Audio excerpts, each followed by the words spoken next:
This is a different world, Addis, a realm where dragons soar through vast, open skies far removed from the familiar horizons of Earth. Deep within the impenetrable lands of the Demon King's castle, three princesses reside who hold the entire world in a state of constant threat, supported by the presence of a formidable butler. A carriage rattles and groans as it makes its way through the desolate and dangerous demon territory, its wheels squeaking against the rough terrain. Inside the transport, the young man finds himself cornered by a cold, metallic threat. An armored figure looms over him, declaring with chilling finality that Ryudo Sakaki must die in this place. He clenches his fist in a mix of frustration and fear, his mind racing back to the origin of this chaos.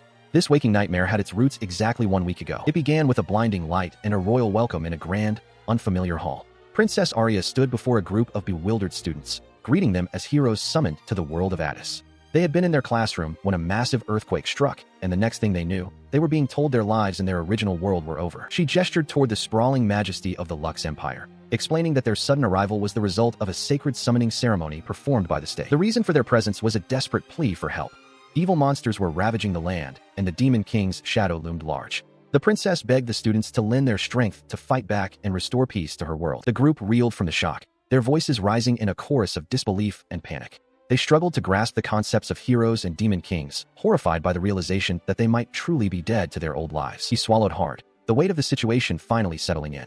The reality of the Another World summon was no longer a fantasy, but a terrifying new existence he was forced to accept. He gazes at the towering spires of the castle, the reality of the situation finally sinking in.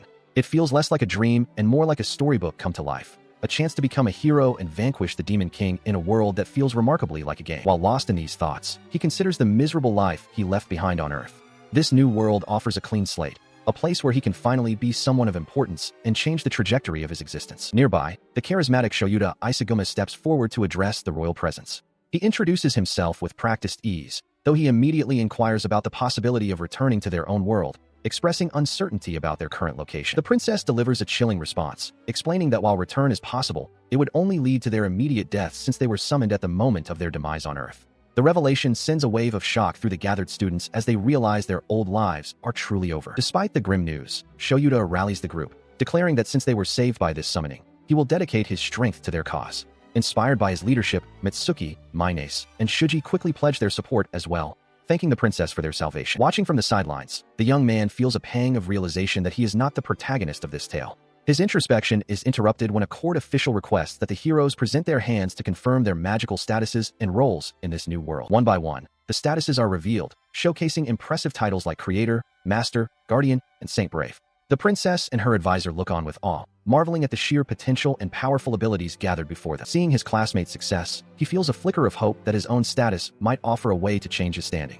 He prepares himself, wondering what hidden power might be waiting to be revealed as he calls forth his own status window. However, when his status finally manifests, it is not a list of skills but a cryptic, ominous poem titled, The Hanged Man. The advisor stares at the display in confusion, unable to make sense of the dark verses describing a dawning marked by hardship and aspirations that will be painfully broken. The atmosphere in the room shifts instantly to one of disappointment as the princess declares his status blank. She delivers the crushing verdict that he is not a hero, leaving him to stammer in disbelief and desperation as he is told he has no place among the chosen. He stands amidst a storm of whispers, the weight of his classmates' judgment pressing down on him. They stare with cold eyes, their hushed voices labeling him as scum because of his blank status, a familiar sting of rejection that follows him even to this new world. This isolation is a bitter echo of his past, a reminder of an incident that left him with no one to believe his words.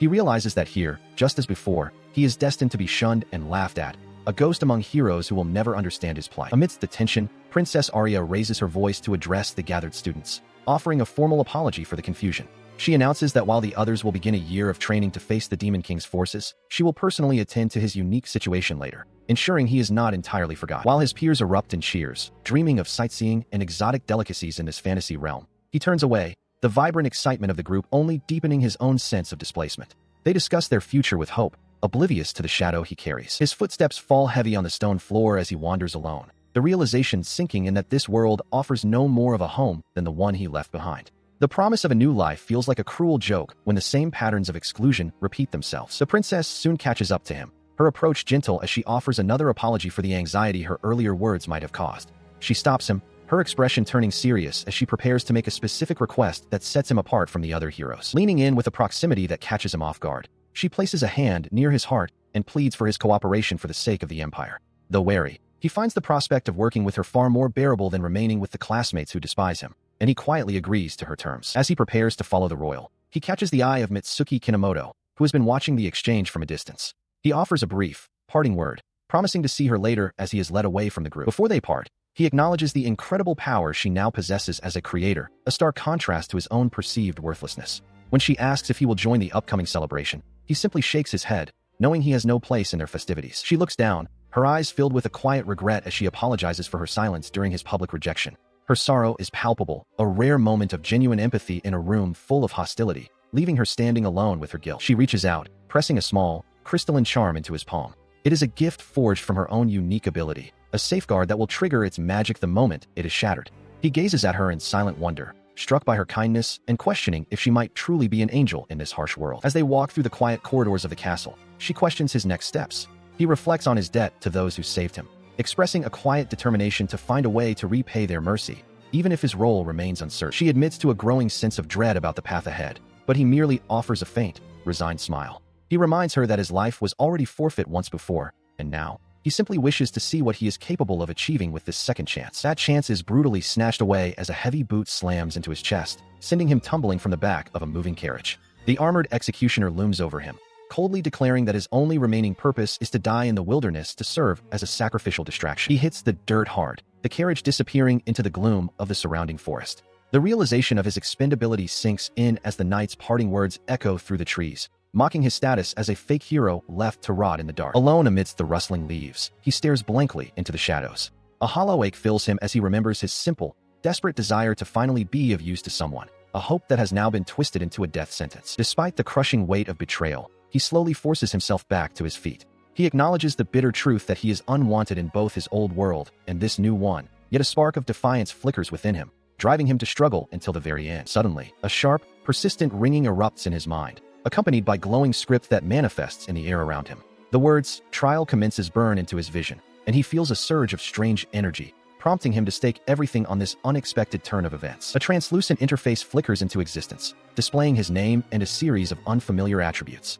He notes his level is 0, yet the screen lists potent skills like Hanged Man and Wisdom, confirming that this awakening was triggered the moment he crossed into the demon's territory. He ponders the significance of the Hanged Man tarot card while a preternatural calm washes over him, a direct result of his new discernment ability. Just as he begins to grasp the gravity of his situation, his intuition flares, warning him of an immediate threat lurking in the brush. He stands paralyzed as a massive, grotesque beast emerges from the dense foliage behind him.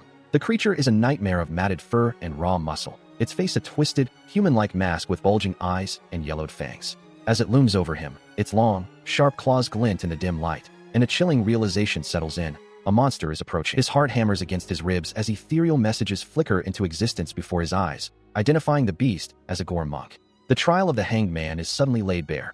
He must survive for 30 seconds against this relentless predator. The promise of increased strength and physical ability as a reward for success hangs in the air, but the sheer impossibility of the task leaves him reeling, wondering if he can truly endure even half a minute against such a horror. Ryudo crouches low in the dense undergrowth, his breath coming in ragged gasps as a countdown of 15 seconds looms over him. Desperation claws at his mind, the word escape repeating like a mantra against the crushing weight of an impossible fight. With a final, pained apology to Mitsuki for destroying her treasure, he tosses the pendant toward the looming threat. The air shatters with a blinding flash as the artifact erupts into a crystalline explosion of frost. The massive beast is instantly silenced, its monstrous form encased in a jagged tomb of ice. He stares in disbelief, the sudden stillness of the forest echoing his own shock at the frozen spectacle. As the ice settles, ethereal messages manifest before him, declaring the trial of defeating the Gore Monk complete. He realizes the pendant held a hidden reservoir of ice magic, and as the system grants him increased physical strength, he grapples with the reality of this unexpected victory. A surge of defiance erupts from him as he curses the empire that cast him aside, his voice echoing through the trees. Despite his newfound level and physical growth, a hollow ache remains in his stomach, prompting him to begin a desperate search for sustenance. His journey for survival quickly turns into a frantic flight as a massive, hooded serpent lunges from the shadows.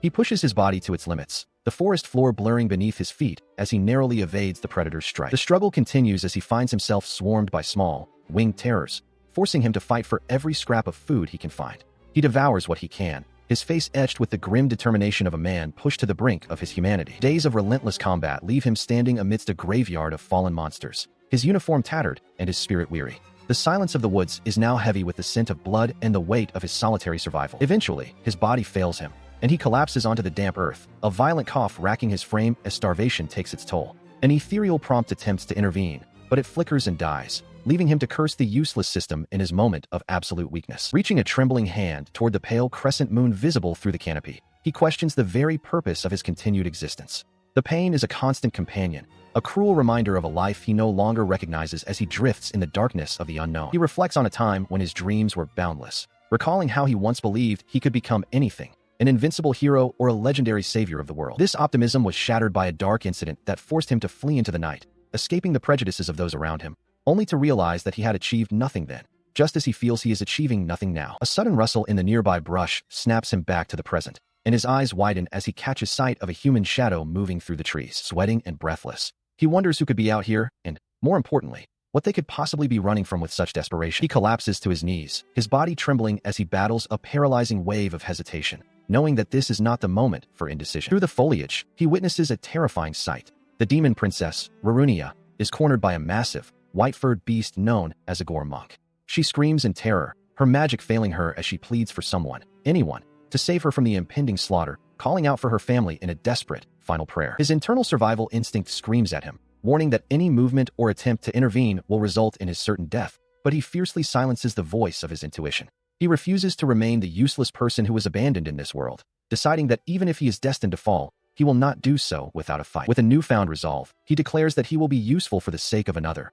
even at the cost of his own life, and he lunges forward, catching the startled princess completely off guard. He throws himself at the beast with reckless abandon, landing a desperate blow while shouting a defiant, suicidal challenge to the creature, telling it that they will go down together. The momentum of his charge carries both him and the monster over the edge of a steep precipice, sending them plummeting into the abyss below. He is certain that his journey has ended in the cold embrace of death. As the darkness lingers, he finds a strange peace in the thought that his otherwise meaningless life served a purpose in its final moments. Yet, a persistent, demanding voice begins to pull him back toward the light. Opening his eyes, he finds himself being tended to by the very girl he risked everything to save, who is now insistently pressing food into his mouth while refusing to let him succumb to his injuries. She continues her fussing, informing him that he has been unconscious for an entire day and commanding him to stay still until he recovers, leaving him dazed by her unexpected intensity and charm. The realization that he is being nursed back to health by the daughter of the Demon King is suddenly interrupted by a strange, ethereal announcement regarding his strength of existence, and a mocking voice that seems to resonate within his very soul. Distracted by this internal chatter, he snaps at the unseen voice to be quiet, causing the young woman before him to tilt her head in confusion at his seemingly random outburst, as the voice mocks his self-sacrificial nature. Seeing his confusion, she stands tall and formally declares her identity as Rurunia Rurudonia, the sole heir to the great Demon King's legacy, her voice ringing with pride. She then adopts a smug expression, crossing her arms and demanding that he show proper gratitude and praise for her efforts in keeping him alive through the night. The conversation turns somber as she explains that a treacherous curse hidden within her birthday gifts had sealed her magic, nearly leading to her demise if not for his intervention, a revelation that leaves him horrified by the cruelty of her own people. After he finally shares his own name, she reflects on the irony of their situation, a summoned human and a demon princess who should be mortal enemies, now bound together by a debt of life, as she playfully claims him as her own. She leans in, her eyes wide with a mix of awe and curiosity, remarking on the strength of humans and her surprise at meeting an otherworlder. Ryudo, still processing the revelation of her heritage, can only stare back in disbelief that she is indeed a demon. He averts his gaze, a somber shadow crossing his face as he insists that he is unworthy of such high praise. This sense of inadequacy stems from a bitter truth. Unlike his classmates who were summoned as heroes, he feels like a fraud with no home to return to and no purpose in this new land. His mind drifts back to his previous life, a cycle of constant struggle where he felt invisible and incapable of achieving anything of note, a pattern that seems to have followed him across worlds. He had spent his days searching for a place to belong, a role to fill, but concluded he was never meant to be the protagonist of any story. Turning back to her, he confesses that his actions weren't born of nobility, but were merely the whims of a man with nowhere else to go, seeking a moment of personal satisfaction. She remains unmoved by his self-deprecation, her expression softening as she argues that his motivations are irrelevant compared to the undeniable reality that he saved her life. Stepping closer, she reveals the constant peril she faces as the daughter of the Demon King, emphasizing that his selfless act, risking everything for a stranger, has brought her a profound sense of joy. With a sudden, intense conviction, she offers him the very things he lacks, a reason to exist and a home, declaring that his entire journey to this world was destined for this single moment of salvation. She then issues a royal command, her gaze piercing and resolute, demanding that he become her butler within the Demon King's castle and dedicate his life to her protection. Her unwavering confidence left him reeling, his mind racing as he struggled to process how she could simply decide his entire future on a whim.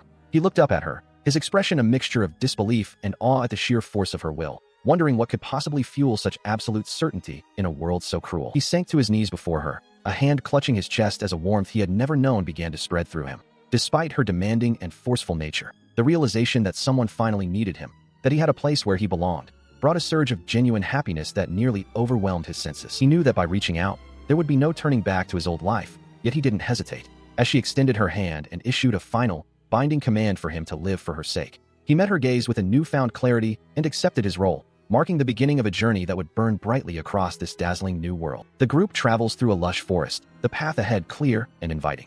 Rurinua hums a cheerful tune, her spirits high as she anticipates their arrival at the Demon King's castle. She expresses her absolute confidence in Ryudo, while Mammon, ever the dramatic companion, strikes a pose and declares himself the future Demon King, adding a touch of theatricality to their journey. Suddenly, a massive, multi-eyed serpent lunges from the shadows, but the young man is ready. With a swift, decisive strike, he cleaves through the beast, leaving it in pieces before it can even hiss. Mammon observes the display of power with a mix of awe and calculation, noting that such a feat is exactly what one would expect from the butler chosen by the princess. As the adrenaline fades, he reflects on the fact that this is only his second day escorting Rurinua. A quiet realization begins to take hold. He is finally starting to grasp the true nature of his unique abilities, though he remains humble, acknowledging that he still has much to learn and thanking her for the opportunity to serve. The world itself seems to dictate the terms of his growth, dividing his challenges into two distinct paths. When he encounters monsters far beyond his current strength, he enters a survival trial, whereas facing those closer to his own power triggers a subjugation trial, each path offering different ways to increase his physical and magical essence through the strength of his existence. Continuing their journey, he ponders the lingering mysteries of this system. He notes that despite the lack of food or drink for several days, the constant cycle of defeating monsters like the giant snake has kept him energized, suggesting that the act of leveling up provides more than just raw power, sustaining his body through the influence of his growing status. A mental inventory reveals his current standing, level 82, under the sign of the Hanged Man. While he has grown significantly stronger thanks to Rinua's influence, a strange, flickering notification regarding a reverse state puzzles him, indicating a power he cannot yet activate. Meanwhile, his companions engage in a lighthearted spat, with Rinua accusing Mammon of being heartless for forgetting a girl from his homeland who gave him a pendant. The conversation takes a more serious turn when he is questioned about his first victory against the Gore monk. He remains silent, his mind racing as he tries to reconcile his memories with the reality of his current strength, leaving his companions to wonder at his sudden reticence and the weight of the secrets he might be carrying. He stares at his hand, a look of genuine confusion crossing his face. The memory of his recent actions feels distant and blurred, leading him to wonder exactly how he managed to perform such a feat again without a clear understanding of the mechanics behind it, as if his body is acting on an instinct he is yet to master. His introspection is interrupted by Rurinua, who points urgently toward a new discovery. As he turns his gaze, he struggles against a fog of exhaustion, trying to recall a memory of something frozen and distant that seems to be slipping through his fingers like sand, leaving him with a sense of unease about what lies ahead. He spots a plume of purple and black smoke rising in the distance, recognizing it immediately as a signal from the knights. Urging Rurinua to move, he suggests they head toward the smoke, confident that Zera and the others will be waiting there. The princess beams at the mention of her friend, her heart lightened by the prospect of a reunion.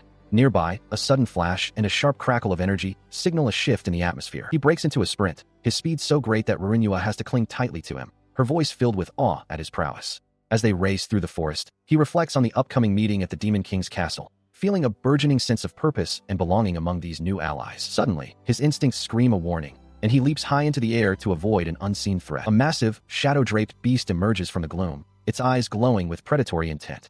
This is the death-mound great wolf, a creature of pure malice. The beast snarls, its presence suffocating, and though he desperately tells Rurinua to flee, he realizes with a sinking heart that the predator has already closed the distance. He narrows his eyes, focused entirely on the threat, as a shimmering notification manifests before him, announcing that a new trial for the Hanged Man has begun. He warns his companion that even a moment's distraction could prove fatal against such a foe. The system interface flickers with details of the challenge, explaining that the trial's outcome depends on the reverse state and the presence of a powerful, driving emotion. He finds himself baffled by the requirement, struggling to understand what kind of feeling could possibly trigger such a transformation in the heat of battle. Before he can find an answer, the wolf lunges with blinding speed, pinning him to the forest floor under its massive weight. He grunts in pain, shouting for Rurinua to save herself even as she cries out his name in terror. Seeing him in peril, the princess stands her ground between the beast and her protector, her small frame trembling but resolute. Within his mind, a cold, analytical voice speaks of the original sins of humanity, but he silences it with a roar of defiance, his only thought being the power needed to keep her safe. He screams in a fit of raw, unbridled greed, demanding the power he is owed. The air around him crackles as the system acknowledges his desire, confirming the conditions for the reverse state of the hanged man have been met. As the transformation begins, ancient knowledge floods the space, defining the reverse position as a descent into one's own desires. The figure of a plunderer, a collector of all wealth and power, manifests through him, embodying the very essence of greed. The metamorphosis completes, leaving him clad in the dark, macabre attire of the mask of greedy black death, Mavalicia. He stands as a shadow of his former self, radiating an aura of cold, predatory authority. When the great wolf lunges with a feral snarl, he doesn't flinch. Instead, he unleashes a torrent of dark energy, manifesting as heavy, spectral chains that lash out to intercept the beast. The predator is instantly subdued, its massive frame pinned to the earth by the weight of the genius, binding magic. He looks down at the struggling creature with a detached, almost clinical gaze. The system chimes again, updating the trial's parameters to reflect his new state. He must now render the beast truly powerless to claim dominion over it. Nearby, Rurinua watches in stunned silence, barely recognizing the man standing before her in such a terrifying visage. She stares at the whimpering wolf, acknowledging that despite the overwhelming power coursing through him, the creature's suffering requires a more permanent solution. A translucent status screen flickers into existence, detailing his temporary ascension to level 82 and the array of new, dark abilities at his disposal. He notes the ticking clock. Only 5 minutes remain in this empowered state, and realizes he cannot afford to waste a single second. Upon closer inspection of the bound beast, he detects the foul stench of a foreign magic. It isn't just wild aggression driving the wolf. A cruel curse is woven into its very being, causing it visible agony. In response, he extends a gloved hand toward the creature, invoking the power of Goblin to strip away the affliction. He activates the Goblin ability, drawing the dark, swirling energy of the berserk curse out of the great wolf. As the corruption is absorbed and transformed into raw physical power for himself, the beast's frantic eyes finally begin to clear. Having successfully subdued the creature, he feels his own strength of existence surge, yet the toll on his mind is immediate and agonizing. As he stumbles, clutching his head in pain, Rurinua rushes to his side, her voice filled with concern as she asks if he is all right. While he struggles with the mental strain, the masked entity, Mammon, observes the scene with a chilling approval, noting his talent and explaining that he now has the choice to exercise dominion. This power would bind the great wolf to him eternally, turning the once ferocious beast into a loyal companion. Ignoring the entity's suggestion, he raises a hand in a sharp gesture of rejection. Despite the tactical advantage, he refuses to claim ownership over the wolf in such a manner. Turning back to the wolf, he explains that while he appreciates the sentiment, he simply cannot afford to travel with a companion of such immense size. He suggests, almost jokingly, that they might meet again if the beast could somehow shrink, prompting a playful wag of the wolf's tail before a sudden, sharp pain causes him to gasp. The strain of the transformation finally breaks him, and he collapses forward into Rurinua's waiting arms. She holds him close, whispering words of gratitude and praise for the incredible feat he has just accomplished. Looking toward the horizon with newfound resolve, she declares that he is indispensable to her and vows to ensure that everyone at the Demon King's castle acknowledges his worth. Beside her, the others stand ready, their journey toward the heart of the demon realm continuing with a renewed sense of purpose. Ryudo Sakaki slowly opens his eyes, the soft light of an unfamiliar room greeting him. As he sits up in the massive, canopy bed, a voice cuts through the silence, noting his return to consciousness. Disoriented, he looks around the opulent chamber, wondering aloud where he has ended up. He is met by a young woman in a maid's uniform, who introduces herself as Fina, the head maid of the castle. She explains that 2 weeks have passed since his arrival and that she has been tending to his injuries. The realization hits him with a jolt. He is truly within the walls of the Demon King's fortress. Before he can fully process the situation, she presents him with a set of clothes, apologetically requesting that he change immediately. He can only offer a confused response, still reeling from the sudden shift in his surroundings. Moments later, the young man stands before a set of towering, ornate doors, now dressed in a sharp, formal suit. His heart hammers against his ribs as he contemplates the meeting ahead. He is about to face the ruler of this realm, Rurinua's father. With a deep breath to steady his nerves, he announces his presence and steps into the audience chamber. Inside, he finds a man lounging with surprising informality upon a grand seat. This is the Demon King, Altoida Rurukia, who goes by the name Alto. The ruler's casual demeanor and welcoming greeting catch the visitor completely off guard, shattering his preconceived notions of a terrifying tyrant. The king begins by expressing his sincere gratitude, thanking the youth for saving his daughter's life. He admits that his own position prevented him from intervening personally, a fact he seems to regret. While promising a proper reward in the future, he shifts the conversation to a more pressing matter. He leans forward, his expression turning serious as he inquires about the boy's latent abilities. He notes that the Lux Empire had deemed him powerless, a claim that doesn't seem to sit right. In response, the guest explains the unique nature of his power. His status remains invisible to the eyes of others. To prove his point, he manifests his status screen, revealing the truth to the monarch. The king's eyes widen in genuine shock as he reads the designation, an arcana known as the Hanged Man. Stunned, he He urgently demands to know if anyone else has witnessed this power. He leans forward, his expression grave as he explains that Ryudo's status wasn't just invisible, it was deliberately concealed. He recalls an encounter with an old man carrying his staff, realizing his intuition about the stranger was correct. Ryudo presses for more information about these mysterious arcana. The king's hand tightens into a fist as he reveals that the old man who hid the status is likely one of the few arcana holders, specifically, the one known as the Hermit. The air seems to thicken with the weight of ancient secrets as he describes the rarity of such power. There are only 21 individuals in the entire world who possess an arcana, making their very existence a profound mystery even within the Demon Kingdom. He elaborates on the nature of the Hermit, a specialist in the art of concealment who can mask physical forms, status screens, and even the memories of others. Ryudo is left to wonder why such a powerful figure would choose to hide his potential from the world. Shifting the conversation to the geopolitical landscape, the young man asks if the demon race is truly the enemy of the world as he was led to believe. The king looks away, noting that while the Empire paints them as villains, such a narrative only serves the Empire's own interests. He explains the complex web of lies woven by the human race, where monsters and other races are manipulated into conflict. In reality, many races maintain peaceful relations with demons, but the Empire's propaganda ensures that humans see only enemies. The king describes a cruel system where heroes are summoned from other worlds and isolated within the Empire's castle, trained specifically to become demon slayers. They are fed a steady diet of falsehoods until they believe that demons are the embodiment of evil. As the truth of the Empire's greed becomes clear, they discuss the real motive: the Lux Empire's desire for the Demon Kingdom's vast magical power and rich resources. They are simply using the summoned heroes as tools to seize what they want. Faced with the choice of returning to the Empire or staying, Ryudo doesn't hesitate, bluntly stating that the Empire can go rot. The king is taken aback by the sheer honesty of the decision, having expected a more conflicted response. A boisterous laugh erupts from the king, his previous tension vanishing in an instant. He finds the young man's blunt rejection of the Empire's authority refreshing and well said. He admits that his daughter's persistent pleading was the primary reason for this sudden employment, though he finds the young man's presence intriguing. Ryudo, however, remains skeptical, wondering if the rest of the castle's inhabitants will be so quick to accept a human in their midst. The ruler departs with a cryptic warning, telling the youth that he will understand the situation soon enough before wishing him luck. Left standing in the hallway, the new recruit can only watch him go, a sense of unease beginning to take root. The sound of a growing crowd echoes through the stone corridors, leading toward a massive open-air arena. The air is thick with the low hum of anticipation as spectators gather in the stands. Stepping out into the light, the young man finds himself at the center of the vast stadium, surrounded by hundreds of watchful eyes. He scans the area, realizing that this is not merely a tour, but a public introduction. A familiar, energetic voice cuts through the noise as the princess cheers for him from the sidelines. She is flanked by two high-ranking women who observe the newcomer with a mixture of curiosity and skepticism. These two figures stand tall, radiating an aura of authority and power.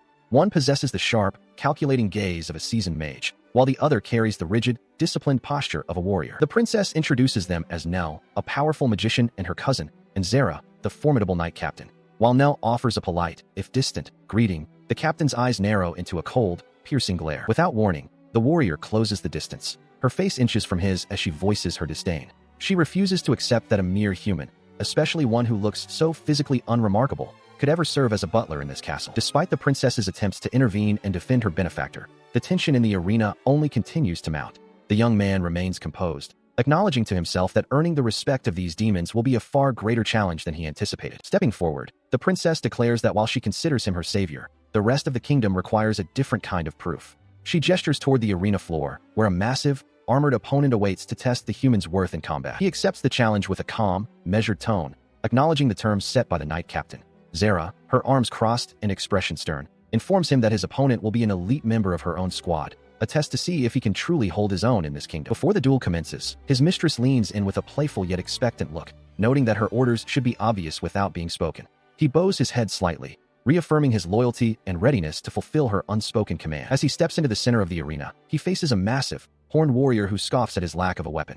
He simply explains that his barehanded approach is a matter of habit, while the knight warns him not to underestimate the strength of a demon, confident that a human stands no chance against his superior might. The signal is given, and the knight immediately lunges forward, slamming a heavy polearm into the stone floor with a deafening crash. From the sidelines, the spectators watch in a mix of horror and confusion as the human remains perfectly still, seemingly caught in the wake of the devastating impact. Seeing his opponent unmoved, the knight mocks him, questioning if he was too paralyzed by fear to even attempt to dodge. He merely counters with a chillingly calm question of his own, asking if there was any actual need to move, which only serves to further enrage the demon warrior. In a sudden blur of motion that defies the eyes of the onlookers, he vanishes from the knight's line of sight. Before the brute can even register the shift, the human has reappeared behind him, his movements fluid and precise. With a single, decisive strike, he sends the massive knight sprawling across the arena floor. The warrior gasps in pain as he collapses, unable to comprehend how a mere human could possess such overwhelming physical force. A heavy silence falls over the gathered crowd as they witness the impossible.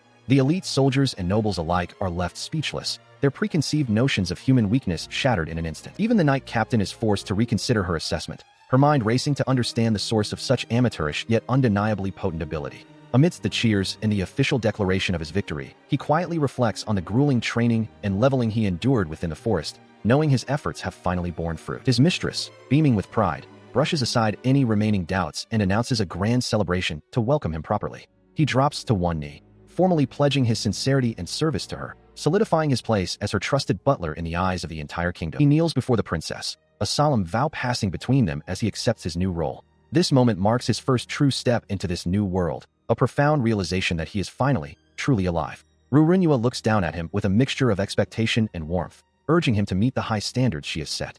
He responds with unwavering loyalty, ready to serve as her command dictates. While he begins his new life in the demon realm, the sun shines over the sprawling, grand architecture of the Lux Empire's capital far to the north. Within those walls, a different kind of weight hangs in the air. Iris is overcome with grief, her long hair cascading over her shoulders as she sobs into her hands. She begs for forgiveness, lamenting her inability to protect her dear friend. The news of his supposed death has just reached the court, sending ripples of shock and sorrow through those who knew him. She is surrounded by her peers, who attempt to offer solace even as their words carry a sharp edge of confusion. They insist that she is not to blame for the tragedy, questioning why he would even leave the safety of the castle without possessing any real abilities. One student admits to feeling guilty for saying it, but suggests that the boy brought this fate upon himself by being so reckless. They continue to disparage him, their sympathy for the fallen boy quickly evaporating into annoyance. Kinomoto stands silently, her expression clouded with worry, while those around her grow increasingly harsh. They label him ungrateful, suggesting he should have stayed quietly in the castle instead of chasing delusions of hidden power. To them, his disappearance was nothing more than a foolhardy mistake. Her eyes, however, tell a different story as she listens to the chorus of condemnation. Deep down, a single, powerful thought burns through her mind. It is all a lie. They move through the corridors, their whispers turning into open malice as they argue there is no need to pity him. The students claim that both he and his parents were unstable to begin with, and one even goes as far as to say they are glad he is gone, suggesting that the world is better off without the son of a murderer. She finds herself lost in a memory of the boy as he truly was, far removed from the monster they describe.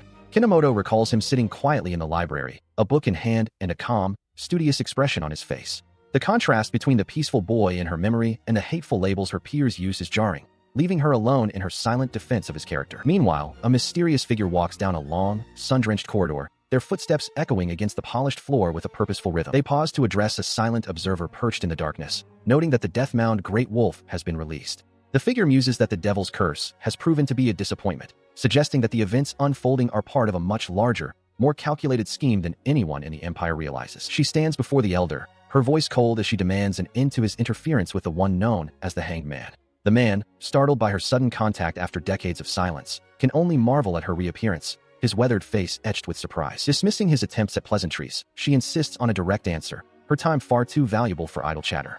The Elder scoffs, claiming he no longer has any use for the boy, yet she remains skeptical, questioning why he remains so fixated on a single human life if he truly intends to cast him aside. She delivers a final, chilling ultimatum. While his past meddling with memories might be overlooked, any further move against the youth will be met with the full weight of her opposition.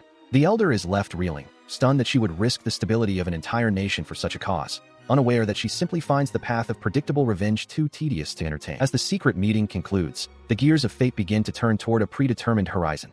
Within a year's time, the entire continent is destined to enter a new era, a golden age where every hidden player and dormant force will finally be forced into motion. This coming year promises a convergence of legends, as ancient races stir and the descendants of heroes gather at the Imperial Capital Academy. From the soaring heights of the Dragon Kin to the arrival of otherworldly champions, the world prepares for a collision of destinies that feels almost meticulously planned. At the center of this gathering storm stands the young man himself, now the bearer of a power long thought lost to history. He holds the 12th Arcana, the wild card capable of upending the very foundations of the world, as he prepares to step into the turbulent era that awaits. A young girl with wolf ears rustles through the dense undergrowth, her nose twitching as she catches a familiar scent. She pauses, her sharp eyes narrowing as she focuses on a trail only she can perceive. Emerging from the foliage, she gazes upon the towering spires of the Demon King's castle. The scent is stronger here, unmistakable and magnetic, drawing her toward the stone fortress. She peeks through the leaves, her tail swaying with a mix of anticipation and relief. Her voice is a mere whisper as she acknowledges that she has finally found the one she calls master. The morning sun casts long shadows over the sprawling castle grounds, where the quiet of the dawn is about to be broken. Inside the royal chambers, Ryudo is jolted from his sleep as a small, furry weight suddenly pounces onto his bed. He sits up, eyes wide with confusion as he finds the young beastkin girl staring back at him. He rubs his eyes, trying to make sense of the situation while she sits before him, looking significantly smaller and more delicate than a typical wolfkin. She looks at him with pure devotion, repeating the title she has bestowed upon him. His mind races as he stares at her unfamiliar face, his heart pounding against his ribs. He has no memory of this girl, yet she looks at him with such profound recognition. Seeking answers, he brings the girl before the Demon King, who observes the scene with a mix of curiosity and amusement. The ruler notes the rarity of her kind in these lands and questions Ryudo about their connection, though Ryudo can only offer a bewildered shrug. The girl begins to recount her tale, explaining how he saved her from agonizing pain within the depths of the forest. She speaks of his incredible strength and a promise he supposedly made, telling her to seek him out once she had changed her form, leaving him to grapple with a past he doesn't remember. He stares in disbelief, his mind racing as the girl confirms the impossible. She is indeed the massive wolf he encountered before. Beside him, the maid stands frozen in shock, while he recalls the beast he fought to protect the princess, realizing his own skills identify her by a far more ominous title, the Death-Mound Great Wolf. He finds this revelation brings a deeper confusion, as he realizes that this legendary creature is somehow linked to his own arcana, a connection that defies his understanding of the world's rules. As he listens, the history of her kind unfolds as a bloody one, born from a time when humans, fearing the immense power of werewolves who could shift forms by drawing on monster blood, used the magic of elves to nearly wipe them out. From that massacre, a single survivor emerged, a vengeful ghost of a beast that laid waste to nations and devoured half of the great forest, earning the terrifying name that now echoes in the quiet room. She trembles as the Demon King breaks the silence, questioning how such a legendary entity ended up in that specific forest, the weight of her past bearing down on her. He watches as the young man reaches out to gently pat her head, prompting her to confess through tears that she had been lost in a dark, agonizing haze where her only instinct was to destroy everything in her path. She explains that with her kin slaughtered, she was utterly alone until their encounter, leading him to use her full name, Shavate, as he asks why she chose to seek him out specifically. Her voice falters as she admits she has nowhere else to go, fearing that her true nature will only bring terror and isolation wherever she wanders. Looking up at him with a glimmer of hope, she explains that because he is stronger than her and does not fear her power, he is the only one she can truly trust. He listens as the young werewolf pours out her heart, her eyes wide with a desperate plea. She begs not to be left alone, envisioning a life where they play, sleep, and wake to greet each other every morning, finally finding a place where she belongs. In response to her vulnerability, he pulls her into a gentle embrace, letting her bury her face against him as the weight of her past sorrows finally breaks through in a wave of tears. Watching the tender moment, the Demon King offers a rare, soft smile, remarking that he already considers her family and there is no need for her to hide her tears from him. He acknowledges that her crying face reveals the depth of her relief. The young man softly confirms his commitment, promising that if she is truly willing, they will remain together from this moment forward. This vow is met with a joyful cry as she pledges to stay by her master's side forever. Some time later, the domestic routine begins as Fina presents the girl in a clean, white dress, though the sight of a heavy metal muzzle around her jaw gives him pause. She notices his hesitation and explains that the restraint was her own request, a way to appear less frightening to others, before she asks him to formally activate the bond of dominion between them to solidify their pact. Despite his lingering doubts about the necessity of such a thing, he relents, and a shimmering magical interface confirms the transfer of status as she beams with the joy of their new connection. He can't shake a nagging feeling that something is slightly amiss, unaware that within her, a strange sensation tightened at the moment of his command. She had known she couldn't win against him, and that realization only deepened a strange, internal pull she felt toward her master. The quiet moment is interrupted by Fina, who announces that it is time for the tea party of the three demonic princesses. He is tasked with serving them, a role he accepts with a focused nod, while Ruinua expresses a sense of mounting dread over the upcoming social gathering. The attendant finds himself standing at attention behind the three powerful women, Zera, Nell, and a visibly anxious Ruinua,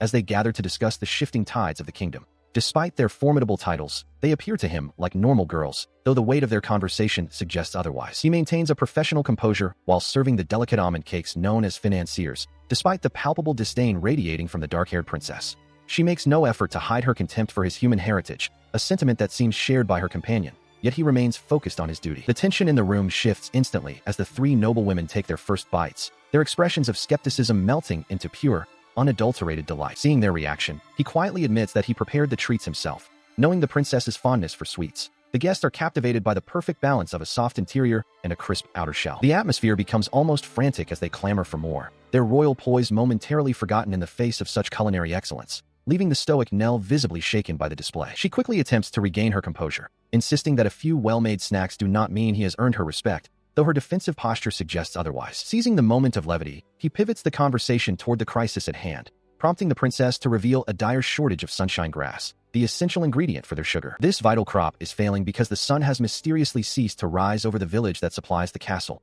threatening the kingdom's entire supply of sweetness. Driven by the terrifying prospect of a world without desserts, the princess stands with newfound resolve, declaring that she has formulated a plan to address the anomaly. She points toward her two companions, officially decreeing that the human butler and the prickly princess will be the ones sent to investigate the village together. The two of them exchange a wary, silent glance, both equally stunned by the sudden and unlikely partnership they have been forced into. He recoiled in shock as the princess of Golden Curse slammed her hands down with a resounding thud, her face twisted in a mix of frustration and resolve.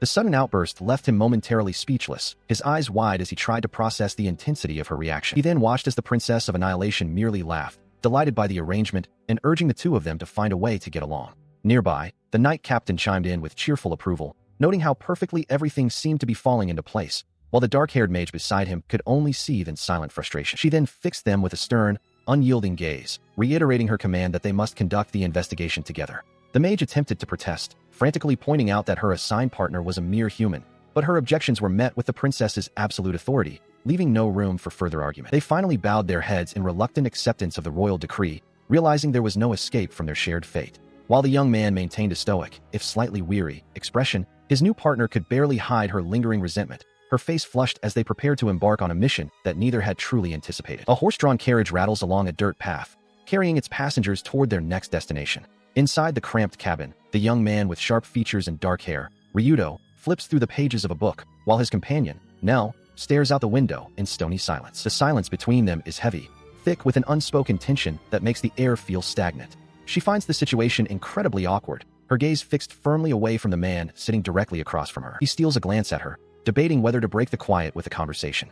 However, her cold demeanor and the clear disdain in her eyes give him pause. Despite their instructions to get along, she clearly harbors a deep-seated dislike for him. Finally, he decides to speak, prompting a weary sigh from her. He asks about a name he encountered in his reading, Babel, a term that seems to pique his curiosity despite the frosty reception. As he delves deeper into the text, he learns of the Sage Tower, also known as the Language Unification Tower, Babel. It is a colossal structure that pierces the heavens at the world's center, possessing the ancient power to unify all spoken tongues across the land. He expresses his gratitude for the explanation, suggesting they drop the formal honorifics between them. While he now understands how he can communicate in this world despite his origins, a new mystery arises. He wonders why the text contains Japanese characters. The revelation leaves him visibly stunned, his eyes wide with shock.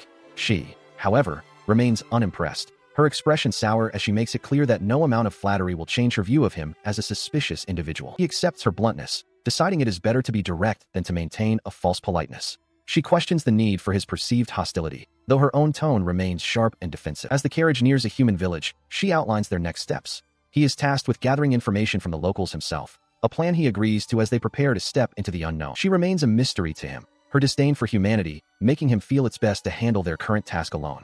As he flips through a tome on demonic lineages, noting the traits of Dracals, dark elves, and nightmares, he realizes she lacks any of these common markers. He can't help but wonder what her true origin might be. When he finally voices the question, her response is sharp and immediate, a cold refusal to share any details of her heritage. The rejection leaves him stunned, his mind racing to understand if he has touched upon a painful subject or if her secrecy is merely a facet of her guarded nature. While the travelers continue their tense journey, a quiet stillness settles over the distant castle, where the sunlight filters softly through the tall windows of the royal chambers. Within those walls, the young princess sits with her loyal attendant, her thoughts drifting toward the pair currently in the field. She expresses a quiet hope that they might find some common ground, even if only a small amount, during their time together. Her companion acknowledges the difficulty of the situation, recalling the trauma the knight captain endured at the hands of humans.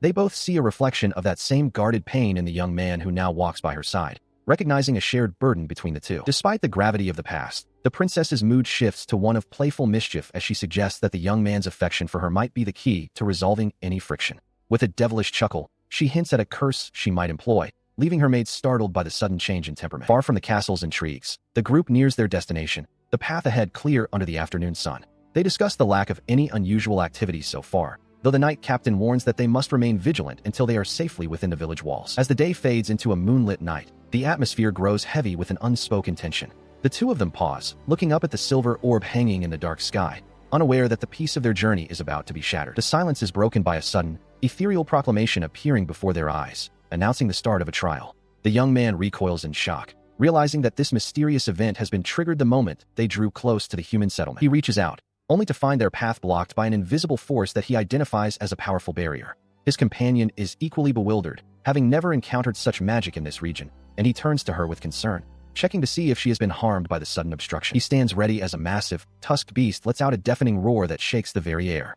A spectral announcement confirms the start of the Hanged Man trial, signaling the arrival of a formidable foe that blocks their path to the village. Before the creature can even complete its challenge, its head is cleanly severed from its shoulders, spinning through the air in a gruesome arc. The strike was so swift it was nearly invisible, leaving a fountain of dark blood erupting from the monster's neck as the young mage stands poised with her blade. He watches in stunned silence, barely able to process the sheer speed and lethality of the execution. She turns back with a calm, almost clinical demeanor, warning him that such monsters are far more active under the cover of night, and that constant vigilance is required. He can only marvel at her overwhelming strength, realizing the vast gap in their combat prowess. Deciding to investigate the area further, he suggests that she head toward the village first, promising to catch up shortly. She accepts his proposal without hesitation, her silhouette fading into the darkness as she continues along the path alone. Once alone, he hears a faint rustle from the dense foliage nearby, his senses sharpening as he peers into the shadows to ensure no other threats remain. He remains standing over the cooling corpse of the beast, a sense of unease washing over him as he contemplates the nature of the trial they have just entered and the strange silence of the woods. Eventually, the dense forest gives way to the quiet, well-ordered streets of Evernight Village, where the houses sit under a perpetual, starless sky that feels heavy with magic. Upon entering the settlement, he is greeted by the local residents, who confirm the grim reality of their situation. The sun has ceased to rise, leaving their laundry damp and their lives shrouded in an unending gloom. They welcome him to their village, but warn that the lack of sunlight is a troubling omen. Consulting a map under the dim glow of the village lights, he realizes that the rumors were far from exaggeration. The celestial cycle has truly been broken in this cursed place, and the mystery of the sunless sky is now his to solve. He is caught off guard when a familiar voice cuts through the silence, demanding he stop the nonsense and report on his progress. Startled, he chides her for the sudden approach, his composure momentarily shattered by the unexpected encounter. Following the lead, the two of them arrive at a multi-story building that stands out against the dim village backdrop. He confirms that this is indeed the location mentioned on the map, where an elderly resident reportedly holds the key to the mystery of the eternal night. Once inside, they meet with a weathered woman who recounts a chilling tale of a dragon silhouetted against the moon, its howl echoing from the mountain peak just as the darkness first claimed the village. Her eyes are wide with the memory of the sight, a vision she insists was no mere trick of the light. She continues her plea, lamenting that her claims have been dismissed by the Adventurers Guild as nothing more than the ramblings of an old woman. Despite the skepticism of others, she remains steadfast in her account, prompting a cautious inquiry from Zera about the certainty of what she witnessed. He remains silent, his gaze narrowing as he processes the information. While dragons are considered mythical creatures even in this realm, the sincerity in the woman's voice rings true, leading him to believe that her story, however fantastical, is rooted in reality. As they step back out into the cool night air, Zera notices his distant expression and suggests they call it a day, proposing to resume the investigation the following morning.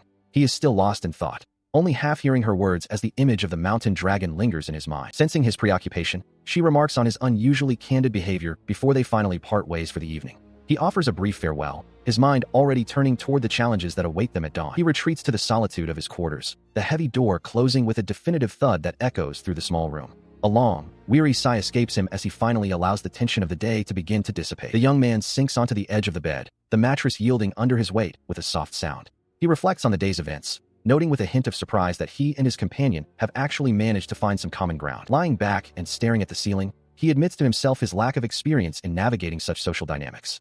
The memories of his previous life, where friendships were non-existent, serve as a stark reminder of how far he has come and how much he still has to learn about the people in this new world. He lay staring at the ceiling, the weight of his own thoughts pressing down on him. He regretted letting those dark memories surface just as he was trying to find rest, the silence of the room only amplifying his internal unease. In the depths of his sleep, the past clawed its way back.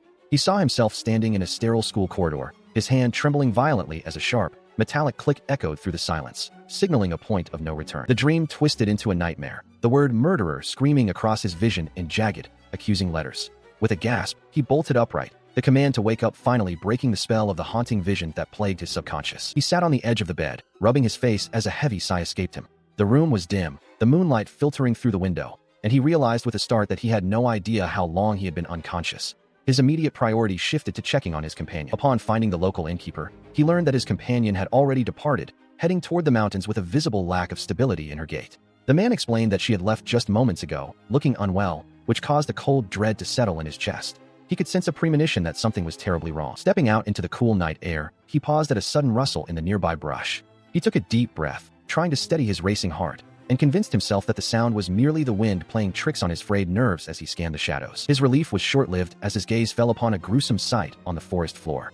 There, severed and discarded, lay the head of a tusked beast, its features frozen in a final, silent snarl that suggested a violent and sudden end. He recoiled in horror, recognizing the creature as one they had recently dispatched, yet something was fundamentally wrong.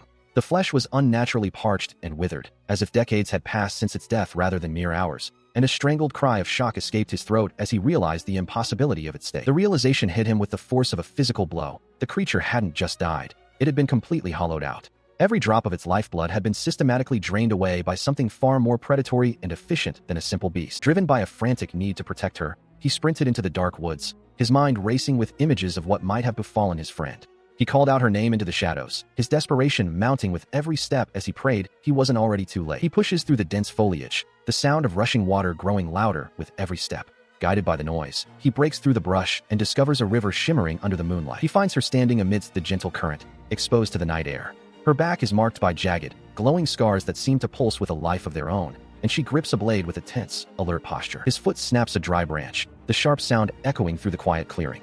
In an instant, she whirls around, her eyes wide with a predatory intensity that freezes him in his tracks as he gasps in shock. He stammers an apology, trying to explain his concern for her after she vanished from the inn, but his words are cut short. Before he can even finish his sentence, she moves with a speed that defies human limits, a blur of motion that catches him completely off guard. She pins him to the ground, her face inches from his, twisted in a snarl that reveals abnormally long fangs.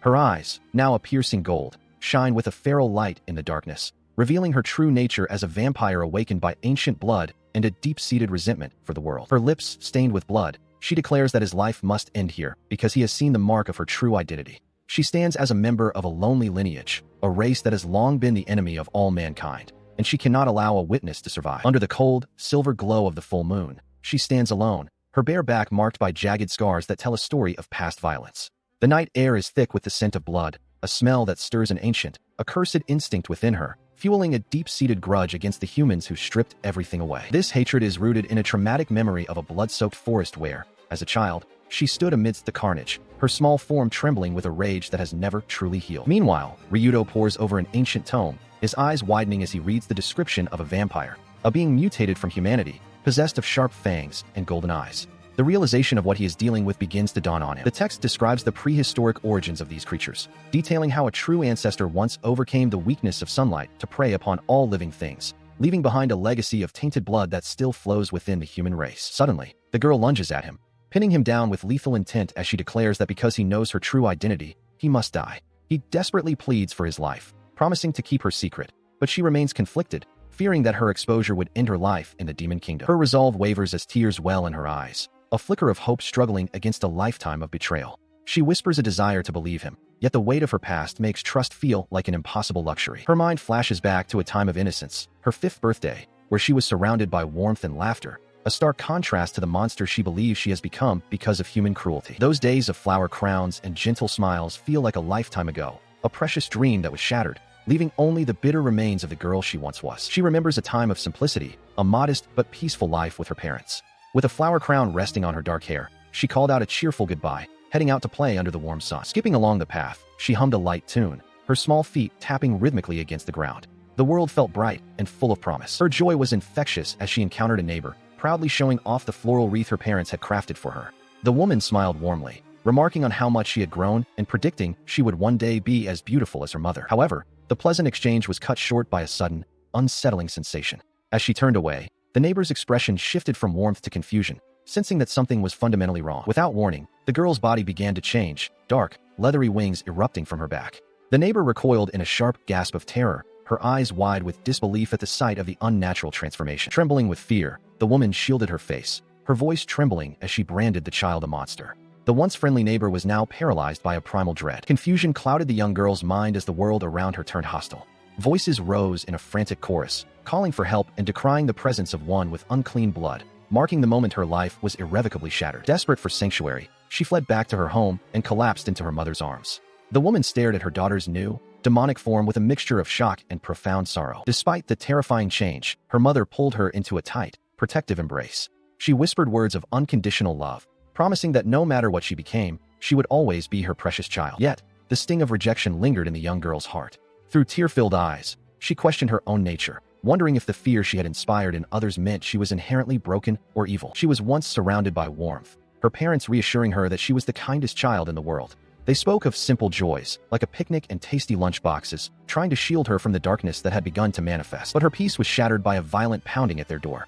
Accusations of unclean blood and vampire echoed from the other side, as the villagers demanded they hand over the child who carried the legacy of a traitor. Despite the growing clamor, she watched as her father knelt before her, gently placing a crown of flowers upon her head. He promised her that she was still the same sweet girl she had been yesterday, even as the sounds of the mob grew more frantic. She was pulled into a final, desperate embrace by her mother, who whispered words of love and urged her to hide. It was a fleeting moment of safety before the world outside finally broke through. Her memory dissolved into a nightmare of fire and screams.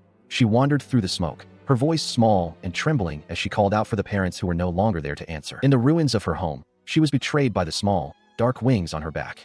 A voice cut through the haze, alerting the hunters that the monster they sought had been found. She looked up as a man loomed over her, his face twisted with hatred as he raised his blade.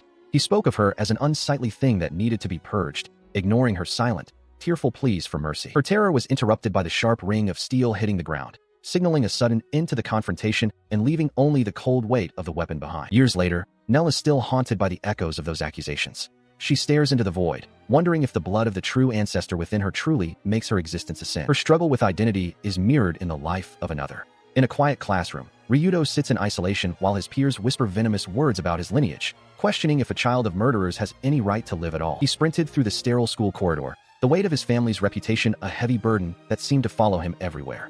No matter where he went, the whispers about his parents' actions preceded him, defining his existence before he could even speak. He carried this frustration into his current reality as he sat with the young woman, questioning why humans were so hopelessly obsessed with descendants and bloodlines. Behind him, she remained partially unclothed, the faint marks on her back a silent testament to her own complicated history. He looked down, his jaw tight with a mixture of anger and desperation as he struggled to articulate the core of his suffering. The words caught in his throat, a simple "I" being all he could manage at first. His gaze remained fixed on the ground, his eyes reflecting a deep-seated yearning to break free from the labels imposed upon him by society. Finally, he let the dam break and cried out that he simply wanted to be looked at for who he was, his voice echoing with the raw need for individual recognition.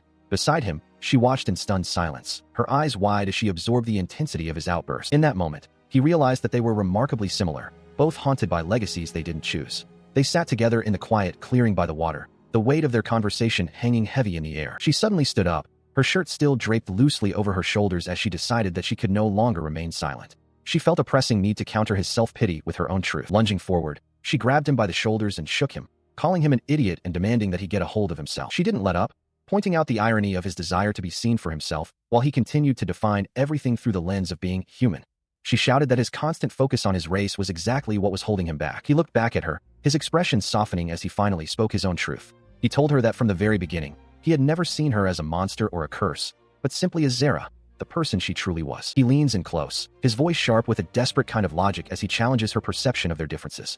He questions what she truly knows of the world, arguing that being a vampire is no different from being a worlder in the eyes of those who judge. He points out the hypocrisy of fearing vampires for draining life when humans are often far more ruthless, killing their own for personal gain. This bitter realization stems from a dark history, as memories of his childhood surface like shadows. He recalls the horrific truth that his own parents murdered their kin for nothing more than coin, a crime that left him branded. Even though he was an innocent child who understood nothing of the blood on their hands, the world saw only the son of murderers. Because of this legacy, he grew up in a world of isolation and unearned fear. He reflects on how even the bullies who preyed on others were terrified of him, treating him as a monster before he had ever raised a hand in anger. It was a crushing weight, being forced to feel like a killer simply because of the blood in his veins. With a sudden, forceful outburst, he declares his independence from that past, his eyes burning with conviction. He shouts that he is himself and nothing more, completely untainted by the sins of his parents. Turning that same fierce acceptance toward her, he insists that her nature as a vampire is irrelevant. To him, she remains the person he knows as Zara. The weight of his words strikes her with the force of a physical blow, causing her to tremble as tears finally spill over. These tears bridge the gap to her own past, bringing forth memories of a time when she was surrounded by the warmth of her mother and father. She remembers the simple joy of their smiles, a stark contrast to the burden of the curse she now carries. Her mind then drifts to the moment her life changed in the forest, recalling the unexpected kindness of the demon princess, manhwa.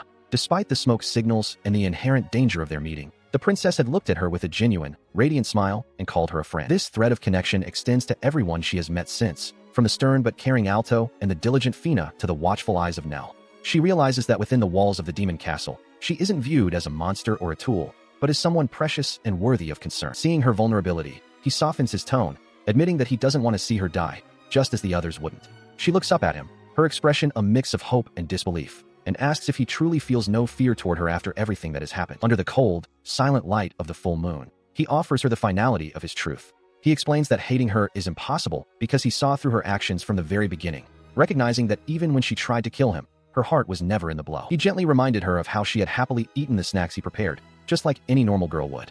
The comment caught her completely off guard, her face flushing a deep crimson as she stammered in disbelief at being called cute. Overwhelmed by the sudden warmth of his words and the vulnerability they exposed, she could only lash out with a tearful, embarrassed cry, calling him an absolute idiot. As her defenses finally crumbled, she collapsed against him, burying her face in his chest as a torrent of tears broke through.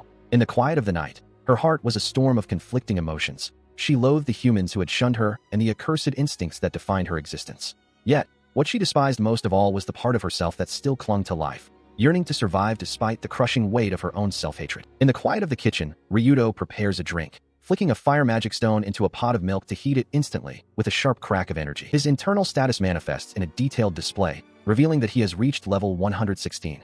The interface lists a variety of specialized skills, from the analytical wisdom and discernment to the more enigmatic hangman and the sun abilities, though a series of heart and diamond symbols under reverse desire remain unexplained. He reflects on the magic Zera, or Ruranoa, bestowed upon him in the forest, noting that he now possesses a stable magical core of his own.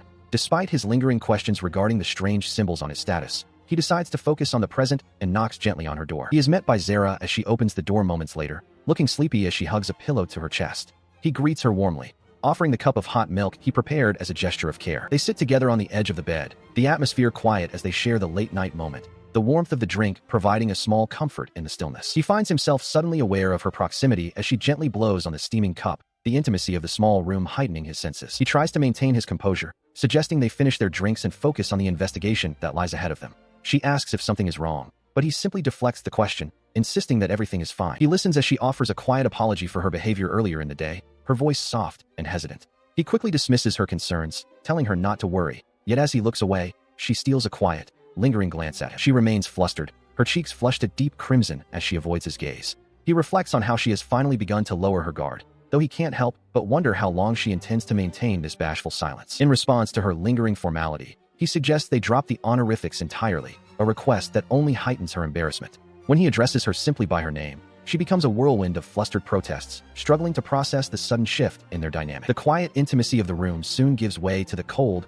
moonlit expanse of the mountains as the investigation into the dragon resumes. Under the silver glow of a full moon, the jagged peaks stand as silent witnesses to the unfolding quest. He pauses, his ears twitching at a subtle shift in the atmosphere that confirms the rumors of the dragon's presence are no mere fabrication. Turning to his companion, he remarks on the oppressive weight of the air, seeking confirmation that she senses the same mounting tension. This ancient creature belongs to a rare species of 3 divine pillars, the celestial, terra, and sovereign dragons, beings from a higher dimension possessing vast, unfathomable knowledge. Among them is the celestial dragon, Gulvardia worm, a creature said to have existed since the very dawn of the world. Watching from the shadows, the vampire lord Erdia observes the pair, mockingly labeling the young man a playboy for appearing in such a place with yet another companion. He notes with clinical interest that only the celestial dragon possesses the power to manifest this unnatural, eternal night. He dismisses a nagging internal voice that claims to have aided him in the past, his patience wearing thin as he prepares to explain the gravity of the situation. The exchange is brief and sharp, ending with a curt command for silence as he focuses on the task at hand. Continuing his silent vigil, he reflects on the dragon's true name, admitting he shortened it to Lurdia simply because the original was too cumbersome. He warns himself, or perhaps an unseen listener, that attempting to subjugate such a godlike entity is a fool's errand, for the very sky is its domain. A thunderous roar suddenly shatters the silence, prompting him to warn his partner to stay alert as the beast draws near. He watches the dragon with a calculating gaze, realizing that the creature understands their speech and that his intent to negotiate might actually be feasible. They stand firm as the massive form of Lurdia looms before them, the ground trembling beneath the weight of the ancient sovereign. Despite the overwhelming aura of the celestial dragon, he prepares to face the entity, his resolve unshaken by the sheer scale of the power he is about to confront. He lunges to the side, pulling his companion with him as a searing blast of energy erupts from the dragon's maw. The air crackles with the heat of the near miss, the ground scorched where they stood moments before. The subsequent impact triggers a violent explosion that throws him backward, the force of the shockwave rattling his very bones as the massive beast descends upon their position with terrifying speed. Gasping for air, he attempts to explain their peaceful intentions, insisting they are not there to fight. But his words are cut short by a thunderous command for silence that seems to vibrate through the ground itself. The ancient creature sneers at them, dismissing them as mere foolish adventurers and declaring that no amount of trickery or honeyed words will deceive her ancient senses. As the dragon's hostility is formally recognized, a cold, analytical realization dawns on him.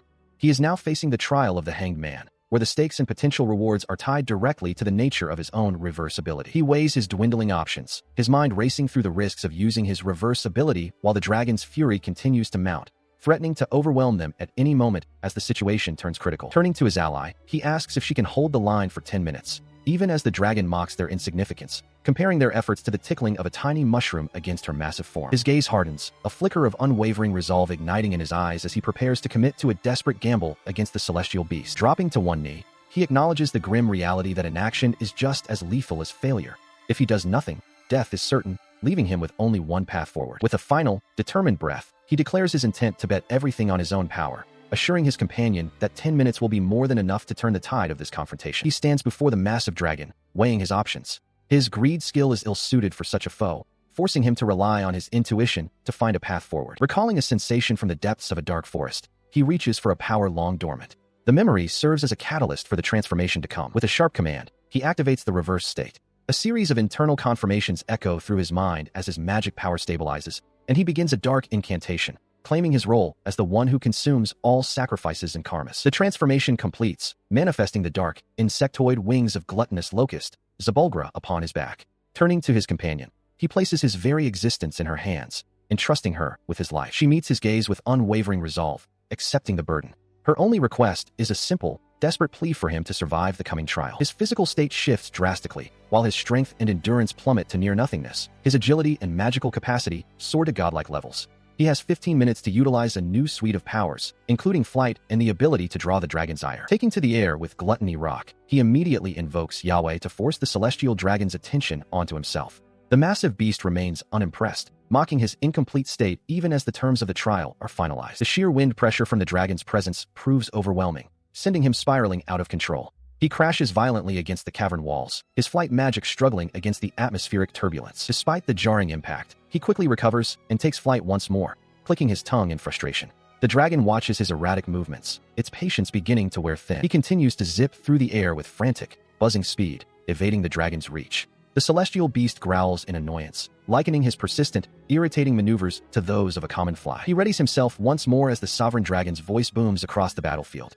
Lurdia issues a chilling warning, declaring that those foolish enough to provoke a dragon's fury will soon learn the dire consequences of their arrogance. The young warrior notices something peculiar about his massive opponent. Despite the dragon's constant posturing and threats, its attacks occasionally falter, as if it is using conversation to mask a hidden weakness. He realizes that this inconsistency is the breakthrough he needs to survive. With renewed resolve, he prepares to engage in a high-stakes game of survival under the moonlight, knowing that a single mistake in this aerial duel could be his last. Ryudo snaps at the massive beast, demanding silence as he checks his internal clock. The dragon, Lurdia, merely scoffs, dismissing him as a pathetic insect that can only flee. It notes with amusement that Ryudo has barely 5 minutes remaining before his inevitable end. High above the battlefield, she stands silhouetted against the sky, her dark wings unfurled and a heavy aura of power radiating from her small frame. He feels a sudden, crushing weight in the air, an immense surge of crimson magical energy that he recognizes as the legacy of the Vampire Night King. Realizing the danger, he grits his teeth, determined to prevent this overwhelming force from reaching Zera. A violent shockwave tears through the area,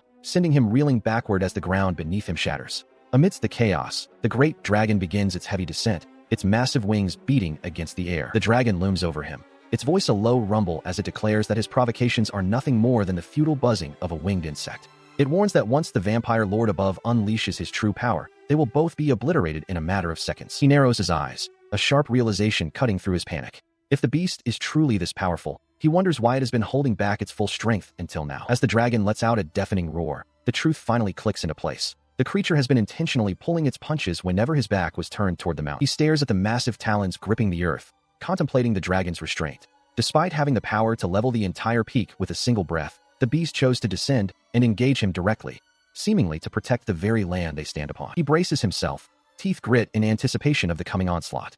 Looking toward the cavern, he senses that the dragon's restraint stems from a need to shield something hidden within the rocky depths. The young warrior thrusts his hand forward, summoning the dark, serpentine tendrils of Cerberus to meet the challenge.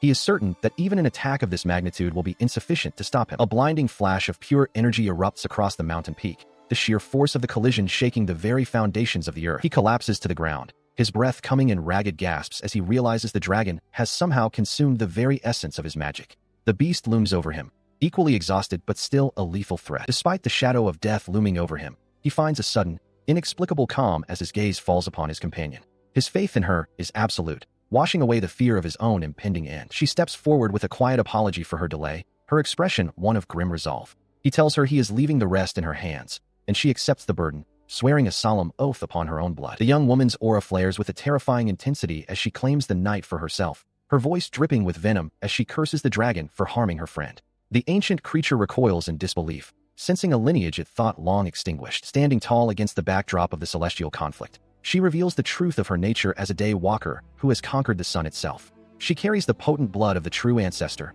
a power that even a dragon cannot hope to suppress. She draws her blade, reflecting on the vast reserves of magical energy she has meticulously sealed within it over time.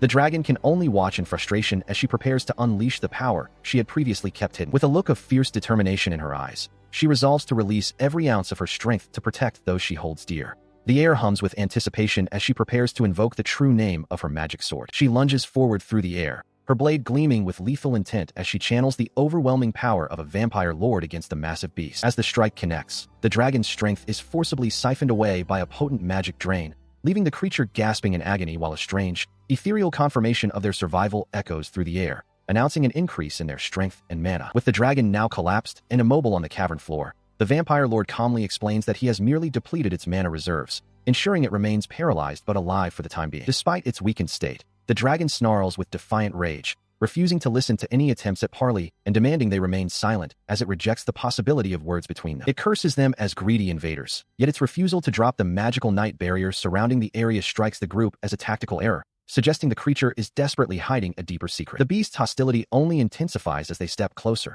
its warnings growing more desperate even as the group tries to find a peaceful resolution to the standoff. Suddenly, the tension is broken by a series of soft, rhythmic nudges against the vampire lord's legs, prompting a frantic cry from the dragon for them to stay away and stop their approach. From the shadows, a small, horned creature emerges with a high-pitched cry, revealing itself to be the source of the distraction. The tiny beast leaps protectively in front of its massive companion, ignoring the dragon's own frantic pleas for it to flee and save itself from the perceived threat. Standing its ground with surprising courage, the small creature becomes the focus of the dragon's protective fury as the ancient beast warns the intruders that any harm to the little one will be met with dire consequences. Zara stands in heavy silence as the vampire lord reflects on the situation.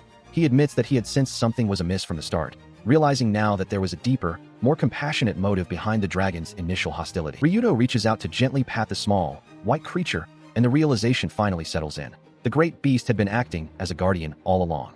The Almirage chirps softly under his touch, its innocent presence a stark contrast to the violence that nearly unfolded. He suggests they sit and discuss the misunderstandings, hoping to de-escalate the conflict entirely. The small rabbit-like beast looks on, tilting its head in confusion as the group begins to lower their guard and seek a peaceful resolution. Overcome with remorse, the massive dragon begins to wail, her tears flowing freely as she offers a desperate, blubbering apology. She is barely coherent, her pride completely shattered by the weight of her mistake and the fear of what might have happened to her charge. She continues to sob, lamenting how her rage blinded her and calling herself a fool for her rashness. In response, Ryudo offers his own apology, acknowledging that they were equally ignorant of the true circumstances and the bond she shared with the creature. The reason for such fierce protection is a grim one. The Almirage is a rare phantom beast whose flesh is said to grant the power to transcend one's natural limits. Because of this incredible magical potential, the species is relentlessly hunted by various races seeking forbidden strength. In addition to this protection, the dragon had established a moonlight barrier specifically to aid the Almirage,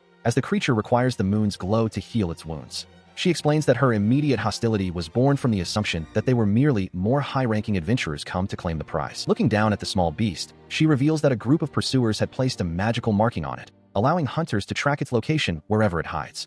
The moon above shines brightly, the silent witness to this cycle of pursuit that has forced the dragon into a life of constant vigilance. The vampire lord then introduces himself formally, prompting the dragon to recognize him as one of the legendary figures known as the Three Dragons. While they exchange names, Ryudo ponders the marking, wondering if he can find a way to remove it once they return to the safety of the castle. Their conversation shifts to the hierarchy of power, mentioning the 3 dragon pillars and the sovereign dragon. As a mysterious, distant voice echoes in the air, Ryudo can only react with a mix of bewilderment and exhaustion at the sheer scale of the world's secrets and the entities that govern them. He stands before the massive dragon, his expression a mix of weariness and curiosity as the conversation shifts back to his earlier inquiry. Urdia prompts him to speak, and while he hesitates, the vampire lord offers a cryptic explanation regarding the sovereign dragon.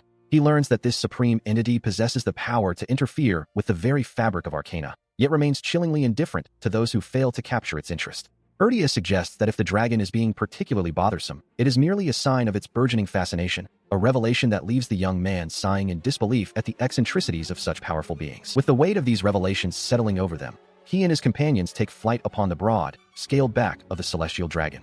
Lurdia's massive wings beat against the air, carrying them away from the moonlit clearing and toward a new destination.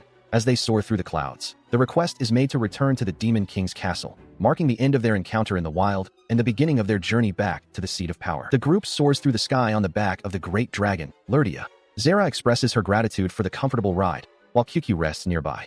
Ryudo, ever focused on the path ahead, turns to Urdia to inquire about the mysterious arcanas, acknowledging that despite his skills, there is much he still doesn't understand. A spread of mystical cards, representing the 21 arcanas, manifests as a conceptual backdrop to the unfolding explanation. Lurdia, sensing the young man's curiosity, decides to divulge the secrets of Godsend and Succession.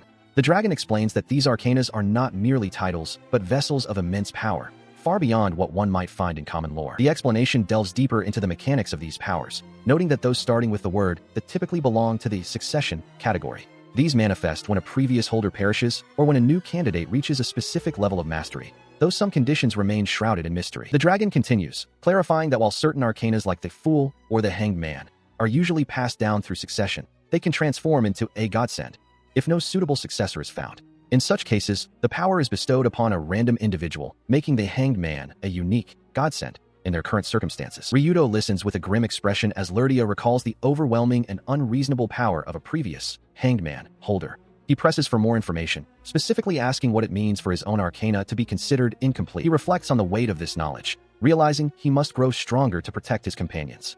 This resolve is shattered when Zera suddenly collapses against him, gasping for air. She looks up at him with a pained expression, apologizing for her sudden weakness. She explains that her vampiric impulses are beginning to take hold, a direct consequence of overextending her magical reserves during their recent trials. In a moment of desperate vulnerability, she clings to him, asking if she might satisfy her hunger by drinking his blood. Ryudo is caught off guard by the request, and though she promises to be gentle, he finds himself hesitant to trust her sudden, intense craving. She sinks her teeth into his neck, the act of bloodletting triggering a profound change. A mystical notification confirms the fulfillment of the required conditions. The succession for the Moon Arcana has begun, transferring the power to Zera Viadaria, as she consumes the essence of a vampire arcana holder. Following the intense ritual, the surroundings shift abruptly back to the familiar halls of the castle.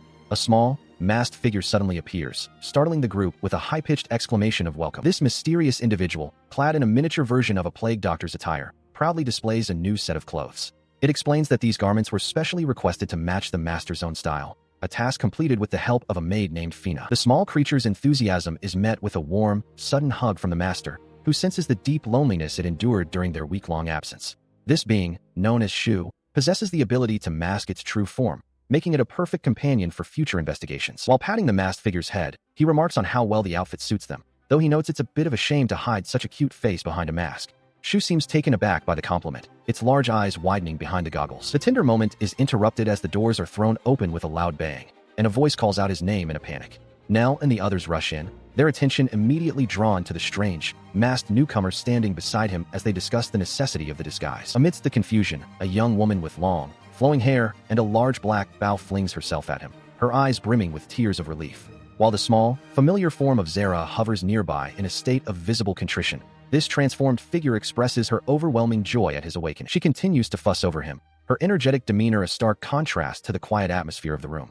He looks on with a mix of surprise and gentle acceptance, acknowledging her intense concern. Seeing that the two have much to discuss, Fina suggests that the rest of the group relocate to the tea house to give them some privacy. They agree, leaving the pair alone to process the events that have transpired. Now alone in the dimly lit room, a heavy silence falls between them as they sit across from one another. The weight of the recent succession and the changes it brought to Zera hang in the air, waiting to be addressed. She reacts with a start when addressed with such sudden formality, her her eyes widening in genuine surprise at the use of her title. She turns her back on him immediately, letting out a sharp, indignant huff as her expression sours into a stubborn pout. She continues her silent protest, leaving him paralyzed by indecision as he watches her from behind, wondering how to bridge the sudden emotional distance. He is suddenly confronted as she closes the gap, her gaze intense as she accuses him of feeling lonely during their week apart. It is a bold, brazen claim that catches him off guard, forcing him to stammer out a confession that he did, in fact, miss her presence. She takes charge of the situation with a regal air, extending her arms and issuing what she calls a royal decree. He is permitted, and indeed ordered, to embrace her as a reward for his loyalty. Though hesitant and mindful of the breach in etiquette, he eventually bows to her command. She is met with his compliance as he draws her into a quiet, steady embrace amidst the silent grandeur of the castle hall. She rests against him, her voice dropping to a soft whisper as she inquires if his feelings for her are rooted in genuine affection, her question carrying a rare and heavy vulnerability. She pulls away abruptly, the moment of intimacy shattered as she announces that the reward has reached its end. With a final instruction for him to follow shortly, she begins to walk away, leaving him standing alone in the wake of her departure. She leaves him behind to collapse into a weary crouch, a heavy sigh escaping him as he clutches his head, trying to steady a heart sent racing by her unpredictable and overwhelming demands. Meanwhile, the setting shifts to the refined atmosphere of the castle tea house. Flanked by the composed vampire lord, she projects an aura of authority as she formally announces the commencement of the 32nd Imperial Conference, signaling the start of serious political deliberations. She stands at the center of attention, her announcement met with a chorus of applause from the gathered companions.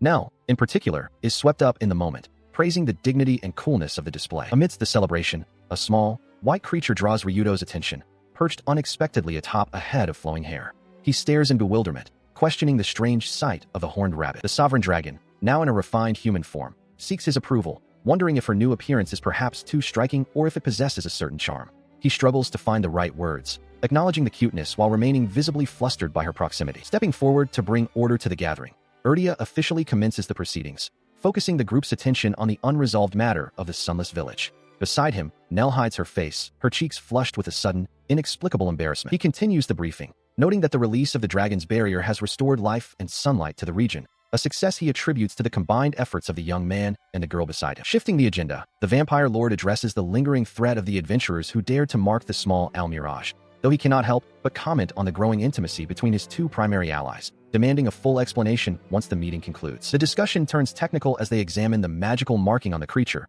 which acts as a beacon for its pursuers. Nell interjects with a spark of inspiration, suggesting that rather than a simple dispel, they utilize the caster's own magic against them. She proposes a specialized curse designed to incapacitate male targets, a suggestion that prompts a much darker alternative from Zera, who coldly contemplates a more permanent, bloodier end for their enemies. Ryudo immediately intervenes, firmly rejecting any path that leads to slaughter and insisting on a peaceful resolution. Undeterred by the disagreement, the young woman beams with confidence, urging the others to listen as she refines her strategy. Her enthusiasm is met with a weary sigh from the young man, who remains wary of whatever incapacitation she has in mind. She holds up a heavy tome, her eyes gleaming with a mischievous intensity as she clarifies the objective. It is not enough to simply stop the adventurers. They must instill a fear so profound that none will ever dare to hunt their small companion again. She watches as Erdia suddenly points a finger directly at Ryudo, calling his name with sharp authority.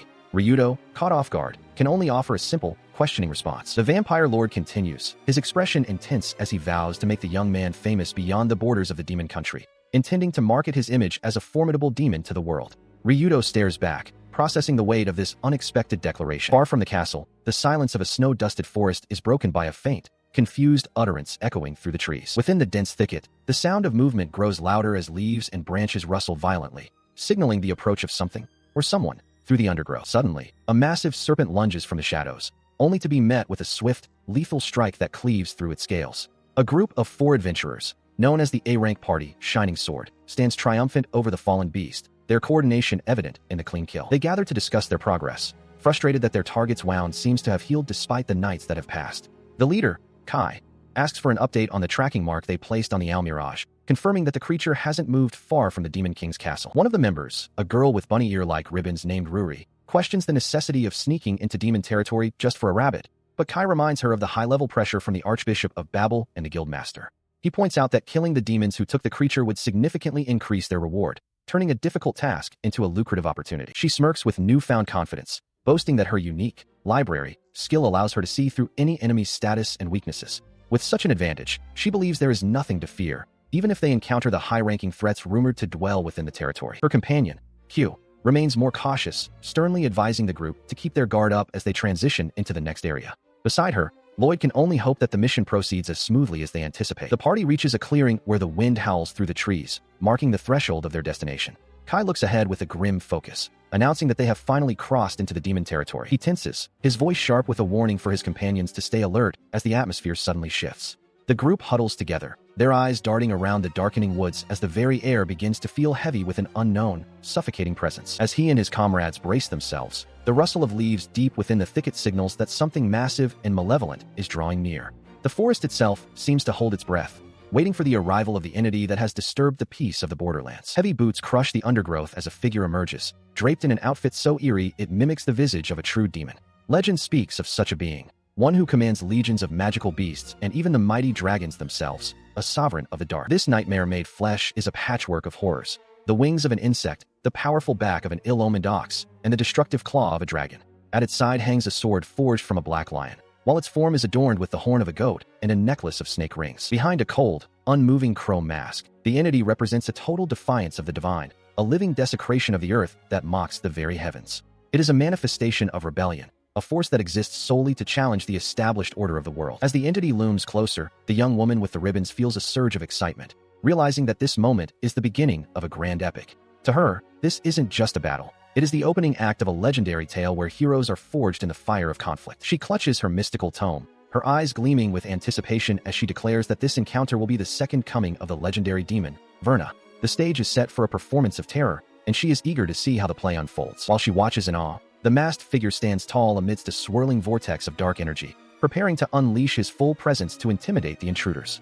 Every fiber of his being radiates a crushing pressure, designed to push the adventurers to the absolute limit of their resolve. His overwhelming aura causes the party to recoil in horror, the sheer intensity of the black magic power before them causing their breath to hitch. Despite their fear, they draw their weapons and steel themselves, knowing that a fight for their lives is now inevitable. As they struggle to maintain their composure, the masked man, calling himself Hugin, bows with a mock politeness and welcomes his guests to the territory. Panic begins to set in for the girl with the book, as her specialized skill fails to reveal any information about him, leaving his true power a mystery. He stands before the wary adventurers, his voice calm as he proposes a negotiation. He gets straight to the point, demanding they release the marking on the almirage in exchange for their safety, his masked gaze never wavering. The swordsman's offer is met with skepticism, as the girl with the ribbons questions what they stand to gain from such a deal. Her leader is visibly shaken, realizing this mysterious figure already knows their true objective and the value of their target. She scoffs at the idea, convinced the man in the mask is merely bluffing to stall for time. Despite her companion's frantic warnings, she turns away with a smug grin, eager to resume their hunt and finish the job. Her arrogance is instantly shattered as heavy iron chains burst from the shadows, ensnaring the entire party in a cold, inescapable grip. Standing amidst their panic and cries of shock, the masked man asks once more if they are ready to talk. Even as she struggles against her bonds, a low, guttural growl vibrates through the very earth beneath her feet. A massive, furred limb slams into the ground with a thunderous thud, the sheer weight of the impact sending a jolt of pure terror through her. A nightmare-made flesh, the colossal death mound Great Wolf, towers over the captive girl, its breath hot, and its presence overwhelming as it looms in the darkness of the forest. She trembles violently, her voice failing as she recognizes the legendary predator. The realization that such a beast is here, and seemingly under the command of their adversary, drains the last of her defiance. To her absolute horror, the masked man reaches out with a steady hand, gently stroking the snout of the monstrous wolf as if it were a common hound, demonstrating his absolute control over the creature. He stands tall beside his silent, towering companion, his gaze fixed on the bound adventurers. This is no longer a negotiation, but a final ultimatum. They will release the marking immediately or face the consequences. Faced with an impossible power and the looming threat of the Great Wolf, the party finally yields, their spirits broken as they prepare to obey the masked man's command. He stands firm, the weight of his resolve etched into the very fabric of his dark attire as he prepares for the next phase of his deception. Clasping his hands in a gesture of solemn duty, the masked warrior proclaims his total submission to his master's will, declaring that everything will be done as commanded. Every move he makes is a testament to that authority, driven by a fierce need to protect those he loves. He vows to be the unwavering shield and the merciless blade, remaining strong and relentless until his purpose is fulfilled and his enemies are subdued. Ryudo stands with Nell over the unconscious forms of the Shining Sword Party. Nell, her hands glowing with soft magical energy, assures him that her sleeping curse is weak, intended only to keep them under until they can be safely relocated. Nearby, Zara finds herself overwhelmed by a mix of embarrassment and pride as she reflects on the recent battle, her face flushing deep red when she recalls Ryudo's praise. Meanwhile, the small, masked Shu tugs insistently at Ryudo's jacket, completely unconcerned by his own lack of clothing. He looks down at the small creature, gently reminding Shu that it is time to get dressed while acknowledging the little one's desire to be helpful. Turning his attention back to the matter at hand, he confirms that the restrictive marking on the small phantom beast has finally vanished. Nell beams with joy as she presents the now unmarked Kyukyu, her voice filled with excitement as she points out that the creature is finally free.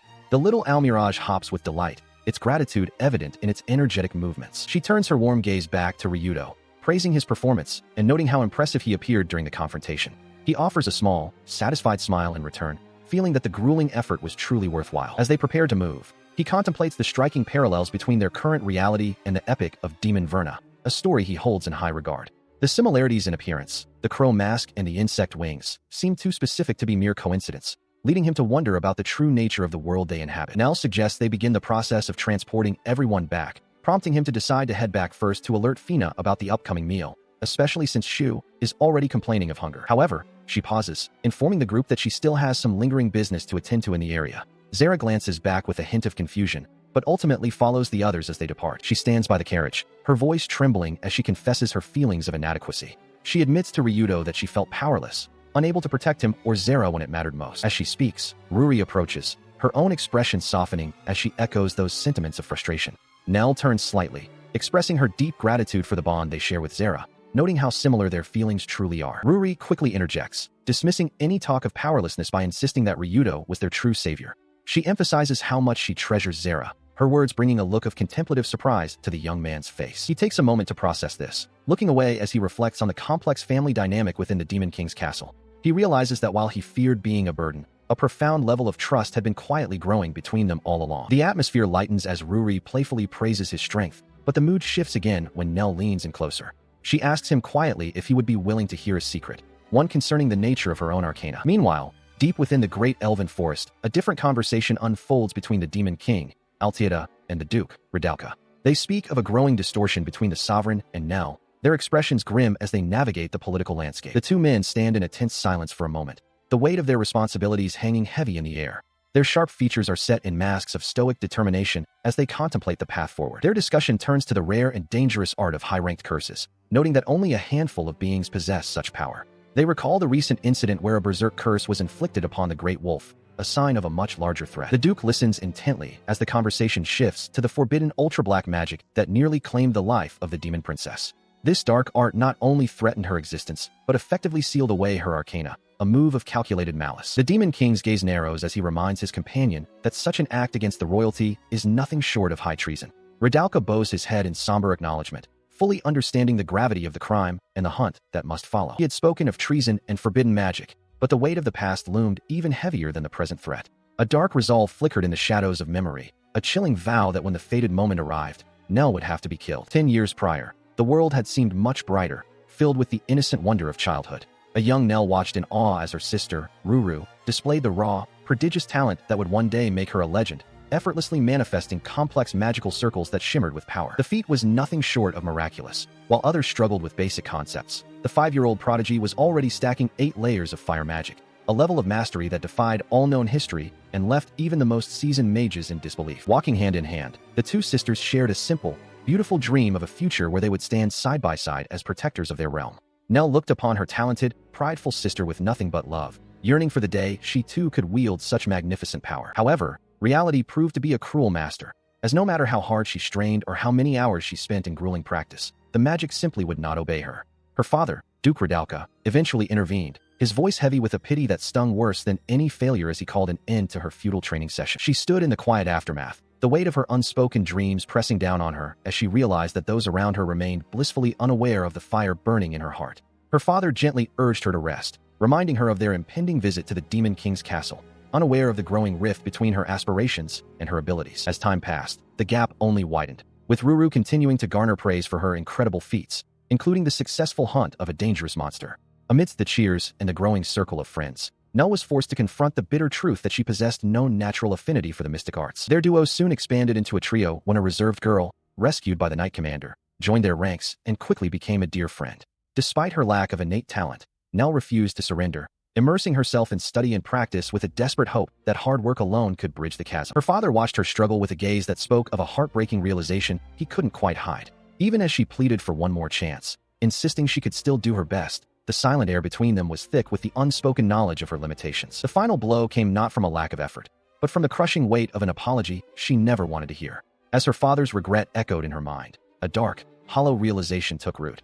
If even he had given up hope, then there was no one left in the world who expected anything of her at all. She listens as her companions, Ruru and Zera, recount their latest exploits with infectious enthusiasm. They speak of monsters slain in a single blow and indestructible dungeon walls chipped away by sheer force. Though she smiles and calls them incredible, the weight of her own perceived inadequacy begins to press heavily upon her heart. Driven by a desperate need to bridge the gap, the young woman pushes her body to its absolute limits.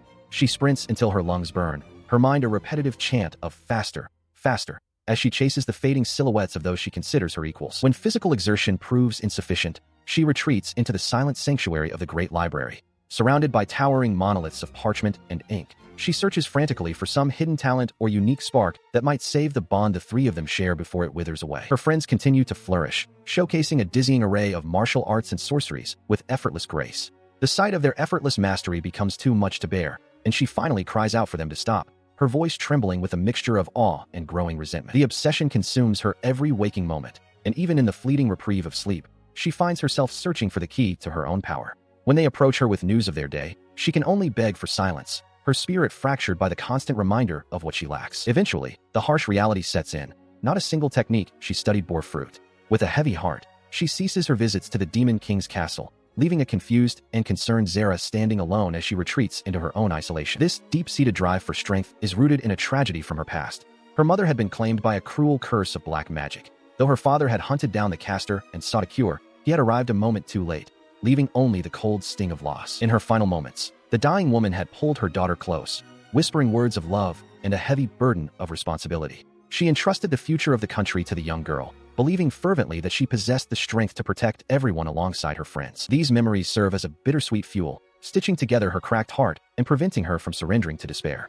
She throws herself back into her studies with renewed ferocity, her pen scratching against the page as she vows to become the protector her mother believed she could be. It is during one of these long nights that her brother approaches, offering a forbidden path to the power she seeks. He presents a tome of black magic, the very force that took their mother's life, leaving her to grapple with the horrifying irony of using such darkness to achieve her goals. She stares at the offering, her eyes wide with a mixture of fear and longing.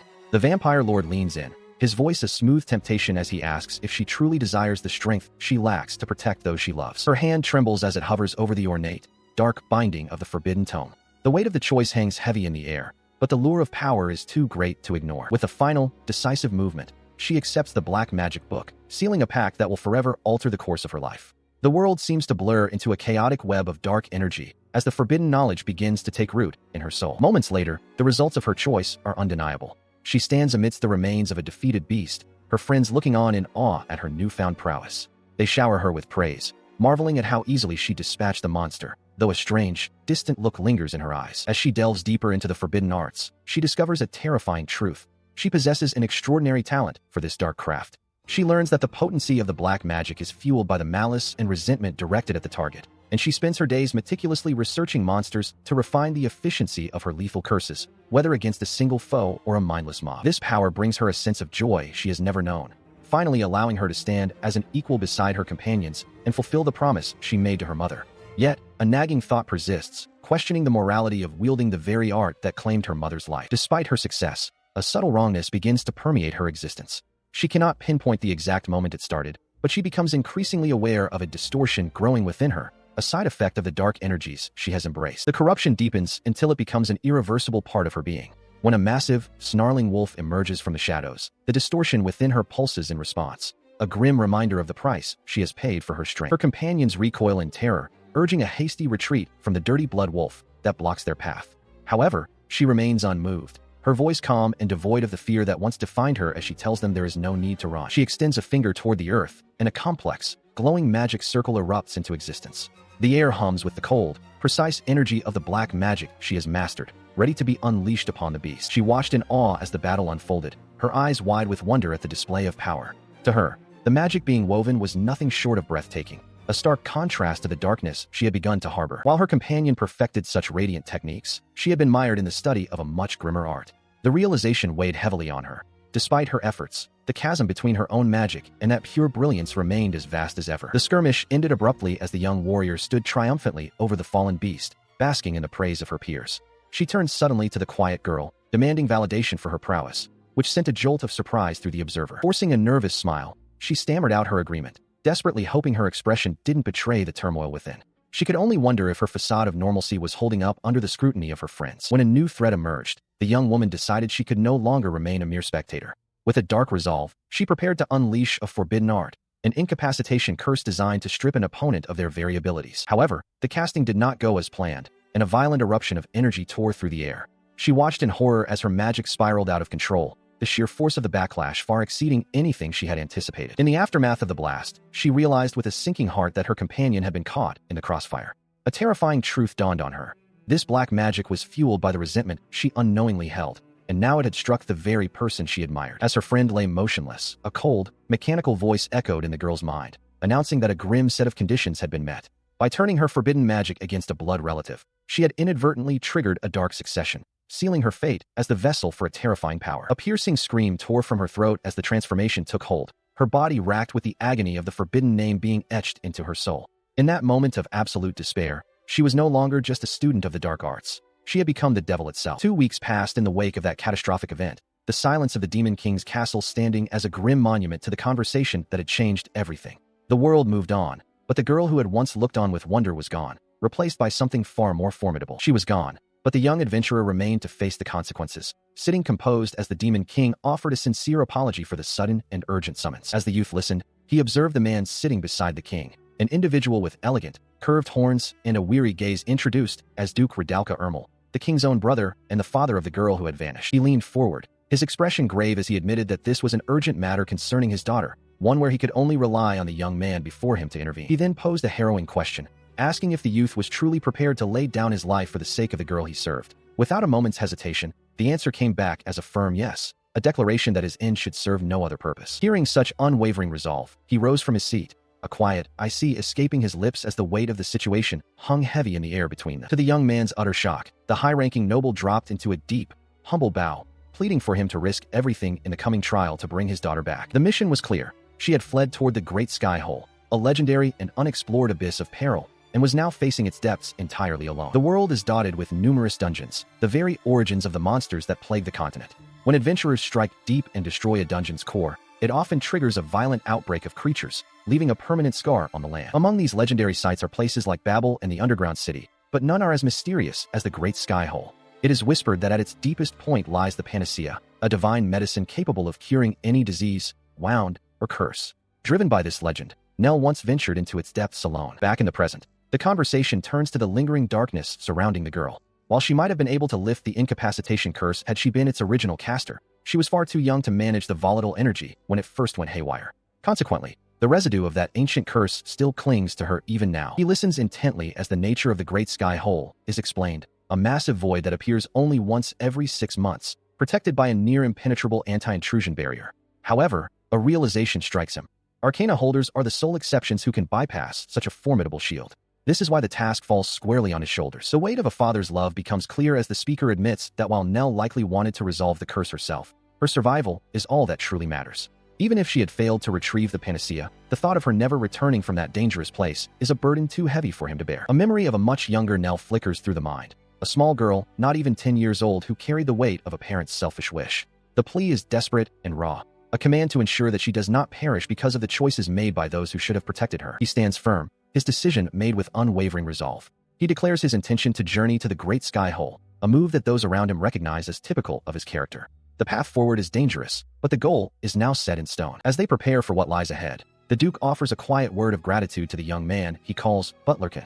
With a reassuring tap on the shoulder, the bond between them is acknowledged, marking the beginning of a perilous new mission. He ponders the weight of the upcoming mission, noting that among the mere 21 Arcana holders in existence, 4 have gathered to challenge the Great Sky Hole. Despite the gravity of the situation, his concern lingers on whether his companion is truly fit for the impending combat. Suddenly, a boisterous presence interrupts his thoughts as Red Callus Imra, a high-ranking elf known as the Chariot, makes a grand entrance.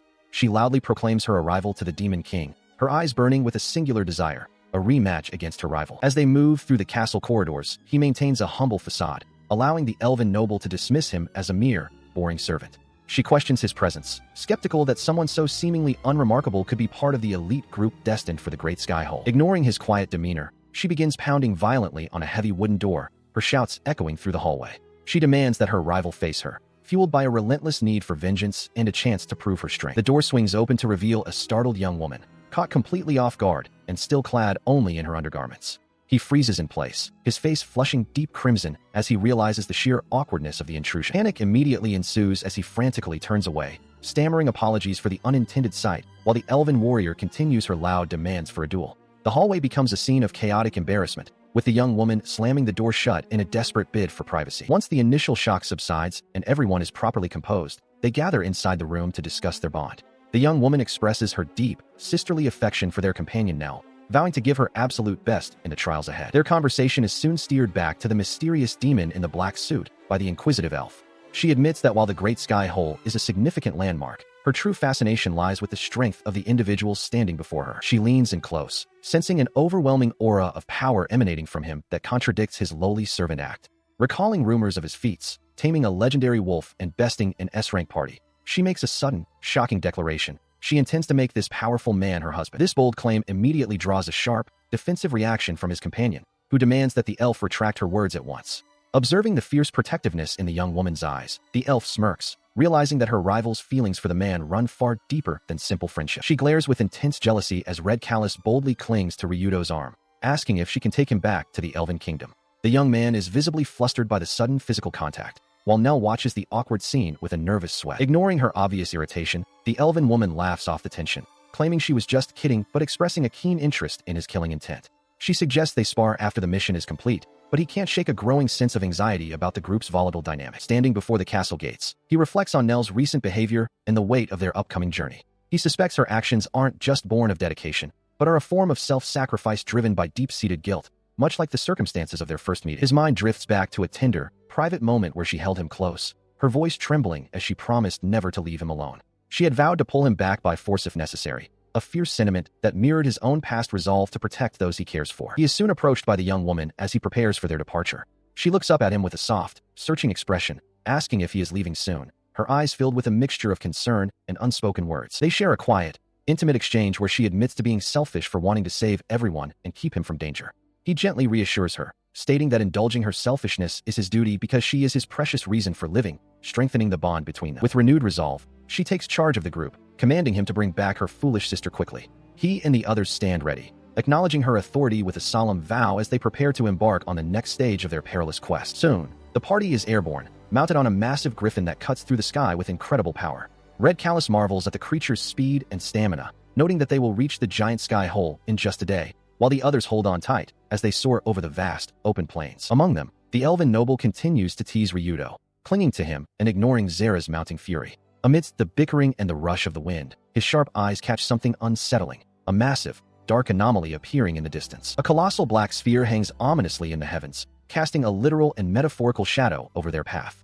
As the griffin flies toward it, the sheer scale of the phenomenon suggests a power far beyond anything they have encountered so far. The elven woman gazes ahead, her eyes wide with a mix of awe and anticipation as she acknowledges the sight before them. Beside her, the young man and his companion remain silent, their expressions hardened by the gravity of the looming phenomenon. He narrows his eyes, focusing on the jagged rift tearing through the heavens, known as the Great Sky Hole. The griffins strain against the turbulent air as they approach the crackling energy of the void. As the distance closes, the young woman is suddenly pulled ahead, soaring toward the rift at a speed the griffins cannot match.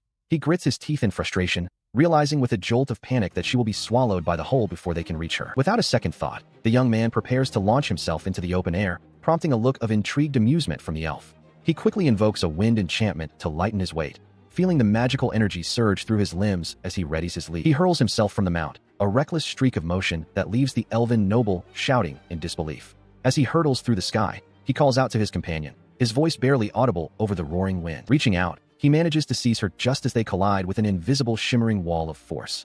Despite the jarring impact against the magic barrier, he pulls her tightly against him, vowing that he will not let her face the unknown alone. They drift together in the void, suspended for a fleeting moment as a cold, disembodied announcement echoes through the air, declaring the commencement of a trial. Below them, the massive black celestial sphere pulses with an ominous light, confirming their intrusion into the restricted zone. The The transfer process completes instantly, drawing them toward the heart of the dark orb as the trial truly begins. He finds himself suspended in a void of absolute darkness, his body refusing to obey his commands. A sense of helplessness washes over him as he struggles to move, his thoughts drifting to the arrogance of another while he remains trapped in this weightless paralysis. As he lingers in the void, a familiar, authoritative voice pierces the silence, acknowledging his realization of her true identity. He recognizes her as the sovereign dragon, and she reveals that he is not alone in this state, mentioning the presence of the hanged man. Moments later, the darkness recedes, and he awakens on a cold stone floor to find the dragon-horned woman watching over him. She explains that the teleportation had rendered him unconscious and that his companion is already awake and anxious. She then formally introduces herself as Urdia, one of the 3 dragon pillars, and offers to explain their current predicament. Concerned for his friends, he asks about their whereabouts, learning they are elsewhere within the Great Sky Hole. Urdia urges him to listen closely if he hopes to conquer this place, revealing that this location was once an arcana research lab known as the Black Celestial Sphere. She begins to recount the history of the arcanas, mysterious powers that have existed since ancient times, and how people sought to expose their true nature. These ancient researchers created the Black Celestial Sphere as a grand stage, an inhumane perpetual machine designed specifically to study these elusive forces. The narrative of the past grows darker as she describes the horrors performed within these walls, where various species and monsters were forced together and then systematically slaughtered with curses. These countless deaths were not in vain for the researchers, as they successfully revealed the patterns of divine gifts and succession. Because the researchers eventually abandoned the site, the massive amount of residual magic caused the sphere to transform into a treacherous dungeon. He finds the history revolting, but his focus quickly shifts to his primary objective, the location of the legendary panacea. In response to the horrific experiments, the dungeon itself manifested a relief measure from the remains of the fallen, a miracle drug known as the panacea. This substance was born to counteract the injuries, diseases, and curses that plagued the victims of the ancient lab. However, obtaining it is no simple task, as the dungeon remains unconquered due to its unique inhabitants, such as the deceptively weak Gerank gremlins. While individually pathetic, these creatures possess a collective intelligence and numbers so overwhelming that they once left a room devoid of even a single drop of blood from those who dared to enter. He remains unconscious as visions of a terrifying entity haunt his mind, a creature of irregular evolution known as the Hunger King, whose strength is said to be immeasurable. He is trapped in a place that serves as his eternal prison, where only a jagged, malevolent grin pierces the shadows. Away from those dark visions, he finally stirs as a voice urges him to wake and conquer the Black Celestial Sphere, promising support to ensure his survival. He opens his eyes to find Nell leaning over him, her face etched with concern as she calls out to her companion. She is visibly relieved that he is unharmed and suggests they regroup with Zera and Rio before searching for a way out of the depths. While she maintains a cheerful facade, her thoughts betray a heavy burden, as she resolves to handle her own goals without further troubling the group.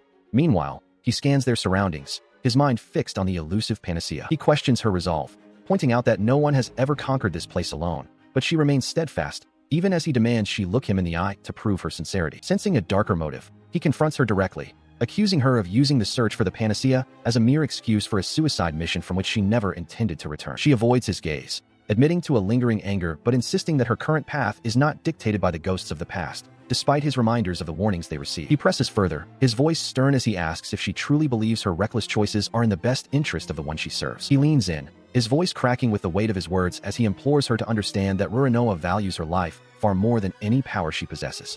He begs her to think seriously about the grief her death would cause, but she can only recoil in tearful denial, unable to accept that such a thing could be true. His words trigger a wave of guilt within her, causing her to reflect on the past, and wish her life had ended long ago to spare her the agony of watching Rurichan suffer. While others have offered forgiveness, she remains trapped in a cycle of self-blame, haunted by the fact that Rurichan can no longer use magic because of the curse she carries. The weight of her confession finally breaks through her stoic facade as she admits that, despite her actions, she doesn't truly want to die. However, she believes that sacrifice is the only path to self-forgiveness. He watches her, his expression softening with a mix of pity and resolve as she begs to be left alone in her despair. Nearby, their companions observe the emotional exchange with heavy hearts, acknowledging the complexity of the situation. They recognize that her desire to be useful to those she loves has twisted into a self-destructive burden, one that even an apology from Ruino-sama might not easily heal. He looks away for a moment, the girl's struggle mirroring his own past where he too felt lost and sought the finality of death as an escape. He realizes now that choosing to end it all is merely the easy way out, a realization that strengthens his resolve to pull her back from the brink. Turning back to her, he speaks with a firm but gentle authority, telling her that true forgiveness requires facing the past instead of fleeing from it. He encourages her to find the courage to share her honest feelings with Rurichan, reminding her of the strength she has shown in the past. With a determined look, he reaches out his hand, offering a new path forward where they conquer the depths of this dungeon together.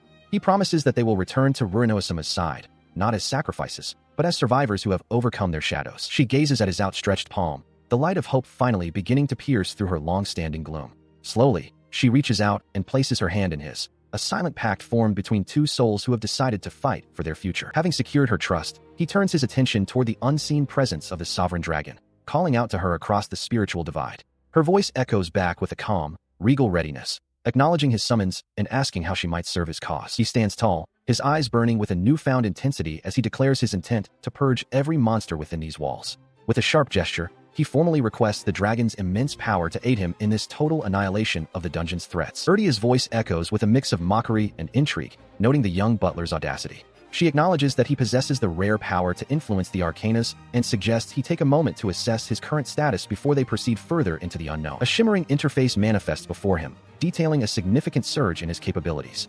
His physical attributes have been bolstered by the lingering magic of the sun, and he has gained new mental faculties, wisdom, discernment, and intuition, alongside a singular ability called Reverse Desire, which allows him to rewrite the very structure of an arcana. This revelation is accompanied by a fundamental shift in the dungeon's constraints. The limitations and time pressures that usually govern the reverse state for the Hanged Man have been completely erased within this specific domain, granting him unprecedented freedom to wield his power. He contemplates this sudden windfall, realizing that while he intended to save this trump card for a later crisis, the current situation demands its activation. He notes with a grim focus that the Hanged Man has now become the most potent force within the Black Celestial Sphere. With a steadying breath, he prepares to cross the threshold into the reverse state. He questions what path he will choose, invoking the name of Verna as the air begins to hum with the weight of his impending transformation. Turning his attention to the demon princess, he finds her hesitant, her eyes filled with concern about the dangers that lie ahead. He remains undeterred, explaining that despite the complexity of their situation, his resolve is simple and his decision has already been made. He looks directly at her and her companion, his voice firm as he vows that he will not allow her to perish. He promises to stand as an unbreakable shield between her and any monster that dares to challenge them, regardless of its ferocity. A sense of shared arrogance and pride fuels his spirit, a sentiment he links to another person from his past. As he speaks, the system chimes in confirmation, acknowledging that the requirements for the reverse of pride have been met and his very existence is being recalibrated. The magical atmosphere stabilizes as the transformation takes hold. The demon princess watches in awe as the Hanged Man's power evolves, the very essence of his magic undergoing a profound metamorphosis to suit his new state. He manifests a new, ornate blade that pulses with an unfamiliar energy, surprising even himself. Gripping the hilt, he recites a powerful incantation, calling upon a celestial force to trample the thrones of gods and suppress all opposition as he prepares to unleash his full might. He stands tall, eyes glowing with a newfound, cold intensity as he embraces his role as the blasphemer. With the ornate blade Noa Lupio in hand, he declares his intent to become the strongest, a necessary evolution to ensure he can protect everything he holds dear. Elsewhere in the dungeon, his allies are locked in a desperate struggle against a tide of shadowy abominations. Rio swings her weapon with practiced precision, while Urdia unleashes her power, their combined efforts carving a path through the relentless monsters. Taking a brief moment to catch their breath, Rio observes that the immediate area has been cleared of threats. Urdia scoffs in agreement, remarking on the repulsive nature of their foes, even as they maintain their guard against the next wave. As they move deeper into the stone corridors, Rio's thoughts turn to their companions, questioning if Ryudo and Nell have managed to stay safe. Urdia remains stoic, suggesting that while the situation is dire, the presence of the Princess of Golden Curse makes their survival more likely. Despite Urdia's reassurances, a heavy silence falls between them, and Rio's expression softens into one of deep concern. She whispers a quiet plea for Ryudo's safety, her hands clenched tightly as she fears the worst. Their progress is halted by a heavy wooden door, through which the muffled sounds of a violent clash can be heard. Rio wonders aloud if it could be Ryudo's group, but Urdia quickly dismisses the idea, sensing something different about the energy beyond. Behind that very door, a different group of survivors is being pushed to their limits. Akira and Hiragi find themselves encircled by a swarm of shadowy figures, with Hiragi desperately weaving a barrier of thorny vines to keep the encroaching darkness at bay. The situation is rapidly deteriorating as Akira realizes the sheer number of enemies is overwhelming their defenses. Hiragi's voice trembles with strain as she warns him that her magical vines are reaching their breaking point, urging him to find a way to turn the tide before they are overrun. With a sickening snap, the protective vines begin to wither and fail under the relentless pressure of the shadow creatures. The barrier that stood between the students and certain doom is finally crumbling, leaving them completely exposed. In the chaos of the breach, a dark limb lunges forward, ensnaring Hiragi before she can react. A sharp cry of terror escapes her as she is pulled toward the shadows, while Akira can only watch in horror, shouting her name as their last line of defense vanishes. She is suddenly shielded as Nell and Rio sweep into the fray, their presence instantly shifting the tide of the desperate struggle. The air hums with the residue of their swift intervention, leaving the terrified students gasping for breath in the sudden silence as the immediate threat is neutralized. Turning her sharp gaze toward the survivors, the Horned Warrior demands to know their identities and why they have ventured into such a perilous location. Chihiro and Akira, still trembling from their near-death encounter, can barely find the words to express their profound gratitude for the rescue. They begin to explain their confusion, recounting how they were within the safety of the Lux Empire only moments ago before being inexplicably transported to this monster-infested nightmare. The relief of finding allies is palpable as they describe their helplessness against the shadows that had cornered them, wondering how they ended up in this place. Despite the lingering danger, the boy's fear is momentarily eclipsed by Ryo's beauty, leading him to offer a clumsy, flirtatious greeting. His advances are met with cold steel as she draws her blade, her expression hardening into a lethal warning that his life depends on answering their questions, not offering hollow compliments. Intervening to de-escalate the tension, the dark-haired girl apologizes for her companion's idiocy before dropping a startling revelation. They are not from this land, but from another world entirely. The weight of this admission hangs heavy in the air, drawing a sharp, inquisitive look from the two rescuers as they process this impossible claim. She continues with newfound resolve, declaring that they are the legendary warriors summoned by the Lux Empire to be the world's salvation. This grand proclamation leaves their rescuers stunned, as the realization begins to dawn that these seemingly helpless youths are the very classmates Ryudo once knew in his former life. He held her close, the proximity causing a flush of embarrassment to creep up her neck as he focused his will. With a sharp command, he activated the reverse protocol, a desperate gambit to dismantle the looming threat of the black celestial sphere that hung over them like a shroud. As the power surged, a spectral interface flickered into existence, detailing his ascended state as the arrogant princess's sword. He noted with grim satisfaction that his level had reached 157, granting him access to a devastating array of magics from the three demonic princesses. Though he knew the clock was ticking, the celestial sphere would vanish within a single day, leaving them little time to secure the panacea. The system chimed with cold efficiency, confirming the elimination of numerous subjects and the subsequent growth of his physical abilities. He stared at the notifications, a heavy realization settling in his chest. These monsters weren't just obstacles, but poor test subjects discarded in this dark place, and he had cut them down without a shred of mercy. Stealing his resolve, he invoked the dual powers of Medea and Luna Deus, the magical circles erupting around him in a brilliant display of force. He justified the carnage to himself, knowing that to protect the living souls he cared for, these wretched creatures had to fall. Far from the heat of battle, the group of displaced students stood in a quiet corridor, their voices hushed by uncertainty and the weight of their abandonment. Zara watched them, her thoughts drifting to the heroes from their world who had so callously left Ryudo behind, wondering what path they should now take in this labyrinthine prison. Suddenly, a voice resonated within her mind, sharp and authoritative, identifying itself as the moon and offering a cryptic hand of guidance. It commanded her to lead the others to the bottom floor of the room before the dungeon core, promising a meeting with the very man they had lost. She turned to her companions with a sudden, firm resolve, declaring that they had no choice but to bring the other students along on their descent. Her change of heart left the others bewildered, but she kept the source of her instructions a secret, realizing that the celestial voice spoke to her alone. Despite the potential for a trap, she explained that the voice had directed them to reunite with Ryudo at the dungeon's depths, leaving them with no other viable options. The group shared a look of wary consensus, acknowledging that following the unknown was better than remaining stagnant in the dark. As they began their trek through the winding, repetitive corridors, she ignored the frivolous comments of the boy beside her, her mind focused on the task ahead. The layout of the dungeon was a grueling puzzle of branching paths, but the promise of finding their lost ally pushed them forward into the gloom. She moves with a certainty that unnerves her companions, following the precise instructions echoing in her mind. Hugin, trailing behind, voices his growing unease, noting that they have lost all sense of their original path and are now deep within an unfamiliar labyrinth. Turning to address his concerns, she explains that the layout of this unexplored dungeon is being fed directly into her consciousness. Nell, intrigued by this revelation, muses on the sheer power of the entity behind the voice, even expressing a desire to test her own strength against such a being if given the chance. Hours pass as the group continues their descent, the silence of the corridors weighing heavily upon them as they delve deeper into the unknown. They eventually emerge into a grand chamber dominated by a massive, ornate door that resembles the entrance to a final confrontation. While Ryo complains about the suspicious lack of resistance they encountered along the way, Nell remains vigilant, sensing that the eerie quiet is a harbinger of something far more dangerous than simple monsters. Standing before the threshold, the group debates their next move.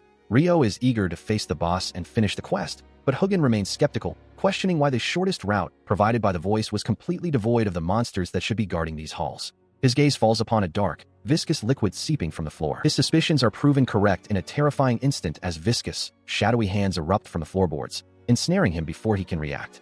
Zara can only watch in horror as the darkness begins to swallow her comrade, the trap finally springing shut. The chamber descends into chaos as more of the dark entities manifest, dragging Hugin further into the abyss. Ryo screams for everyone to flee, while Nell prepares to strike back against the encroaching gloom, her instincts screaming of imminent danger. She attempts to cleave through the shadows with her blade, but the steel passes through them as if they were smoke. To her horror, the physical strikes only seem to agitate the darkness, causing the entities to multiply and swarm with renewed ferocity, surrounding the group entirely. Realizing that their conventional weapons are useless, the group finds themselves completely surrounded. Every attempt to fight back only increases the number of shadowy figures looming over them, leaving them with no clear way to defend themselves or escape the tightening circle. As the realization of the trap sinks in, a powerful magic sealing curse activates, draining the air of its mana and leaving the group vulnerable. Trapped and powerless, Zera stares into the void, wondering if this is where their journey ends as the darkness closes in. She is swept into the fray as a masked figure descends with sudden, decisive force, cutting through the darkness. Upon landing, the winged savior releases her, his insectoid wings fluttering as he greets the gathered group. Nell watches him with a mixture of shock and recognition, noting his resemblance to a whispered legend of a demon in a black suit, though she chides him for his tardiness. The newcomer bows with practiced grace, introducing himself as Hugin to the wary assembly. Ryudo, however, remains unimpressed, scoffing at the man's theatricality and labeling him a mere hoax of a servant, a slight that Hugin promises to address in due time. Despite the butler's skepticism, Nell is openly awestruck, declaring that Hugin might be the most powerful entity she has encountered in this realm after witnessing him dispatch the shadow monsters in a heartbeat.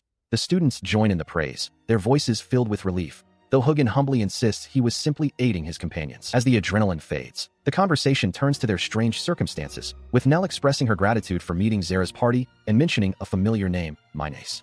The displaced students explain their origins, recounting how a magic circle in Lux City snatched them from their own world and deposited them into this peril. He listens intently, noting that while female warriors like the one they mentioned are common enough, their presence here might be a testament to Zera's particular brand of chivalry.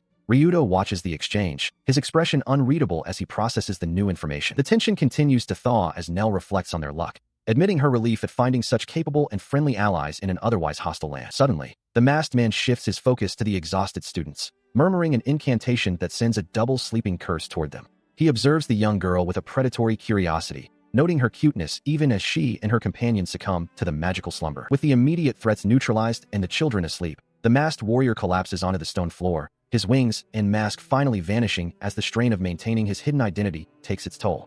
He brushes off Ryudo's questions about his secrecy, claiming it was meant to be a surprise, and admits that maintaining such a form is utterly draining. He rests as Nell rushes to the butler's side, her face lit with a genuine smile of relief. She commends his efforts, grateful that he emerged from the ordeal unscathed. He stands with the others as Zera offers a sincere apology to Nell, promising not to wander off again. Nell accepts, her focus shifting toward their shared goal of returning to their master. They look toward the stone passage ahead, knowing the panacea is within reach. Their conversation is cut short as a familiar voice resonates within their minds, startling the group. The unseen speaker confirms that the panacea, the dungeon's core, and the exit magic circle lie just ahead, but he adds a grim warning. Their time in this place is strictly limited. His mention of this sovereign dragon leaves Erdia in a state of disbelief, her eyes wide as she processes the identity of the telepathic messenger. The voice, sounding strained and weary, admits that connecting to everyone simultaneously was an accident born of exhaustion, yet the urgency of the situation demanded it. Confused by the sudden mental intrusion, Nell turns to the butler, demanding an explanation for this strange development. As they grapple with the revelation, the voice continues to lay out the dire circumstances, explaining that the magic required to maintain the exit is failing. He proposes that a single individual with immense reserves must stay behind to fuel the portal, suggesting that the Golden Curse Princess is the only one capable of the task. Accepting the burden without hesitation, she agrees to the sacrifice, even as the voice warns that they have a mere 2 hours before the gateway vanishes forever. With the clock ticking, the messenger provides a final set of instructions, identifying the Goo Poison King as the guardian of the panacea. He tasks 3 of them with the dangerous mission of stealing the medicine while evading the monstrous entity, offering a final wish of luck to those he calls the current arcanist. As they advance into the chamber, the butler's gaze falls upon a gruesome sight, a mountain of bleached bones littering the floor. His grim discovery is punctuated by the sharp, sickening crack of a ribcage splintering beneath his boot as he realizes these remains are all human. His realization is interrupted by a soft, ethereal voice drifting from the shadows of the macabre hall. A young girl with long, flowing hair observes their arrival, her words carrying a chilling detachment as she identifies them as guests for the poison. Her chilling words cause him and Nell to immediately tense, their eyes narrowing as they scan the darkness for the source of the voice. Their vigilance is met by 2 figures emerging from the gloom, the young girl and a tall, silver-haired man who looms behind her. With a cold, clinical tone, the man instructs his companion to eliminate the intruders, a command she accepts with a vacant, unsettling compliance. Facing the duo, the butler prepares for the inevitable clash as the man introduces himself as the guardian of this level. He expresses a hollow regret, claiming that while they are promising youngsters, his duty to protect the dungeon leaves him with no choice but to end their journey here. He finds himself staring into the eyes of a new, terrifying adversary. A man with wild, silver hair and a manic grin declares himself the Goo Poison King, claiming to be the living proof of those toyed with by the world's cruelty. Cradled in his arm is a young girl with a hauntingly vacant expression, her stillness contrasting with the predatory energy radiating from her protector. With a casual yet menacing air, the man rests a katana against his shoulder and proclaims that their encounter will follow the only law he knows, a fight to the death. Ryudo stands before the one known as the Goo Poison King, who holds the young girl, Poison, in his arms. He observes that despite the king's monstrous reputation, he appears entirely human to the naked eye, a realization that brings a grim focus to his gaze. He quickly coordinates with his allies, explaining that the child is actually the spirit atom, the highest spirit and the foundation of the sacred sword Adamus. He instructs Nell to locate the exit magic circle while he and the others provide a distraction, knowing that defeating the king while the spirit aids him might be an impossible task. The clash begins instantly as he lunges forward, his blade meeting the king's in a shower of sparks. The king speaks of Theseus, his voice dripping with a dark confidence as Nell and Rio prepare to join the fray from the flanks. He is momentarily stunned by the sheer weight of the king's power, his eyes widening as he feels the force behind the blow. The king merely smirks, amused that his initial strike was actually parried. While the king keeps the spirit atom close, Nell and Rio seize the opening to launch a coordinated assault. The king's expression remains unbothered, his focus shifting between his attackers and the girl in his arms. Their combined strikes are suddenly halted by an invisible force, a shimmering barrier of adamantite armor that manifests around the king. The realization of this impenetrable defense brings a look of frustration to Nell's face as their momentum is completely neutralized. Seizing the moment of their hesitation, the king delivers a punishing counterblow that sends him reeling backward. A confident smirk plays across the king's lips as he watches his opponent struggle to maintain his footing. From above, Rio attempts a desperate strike, her blade descending with all her might.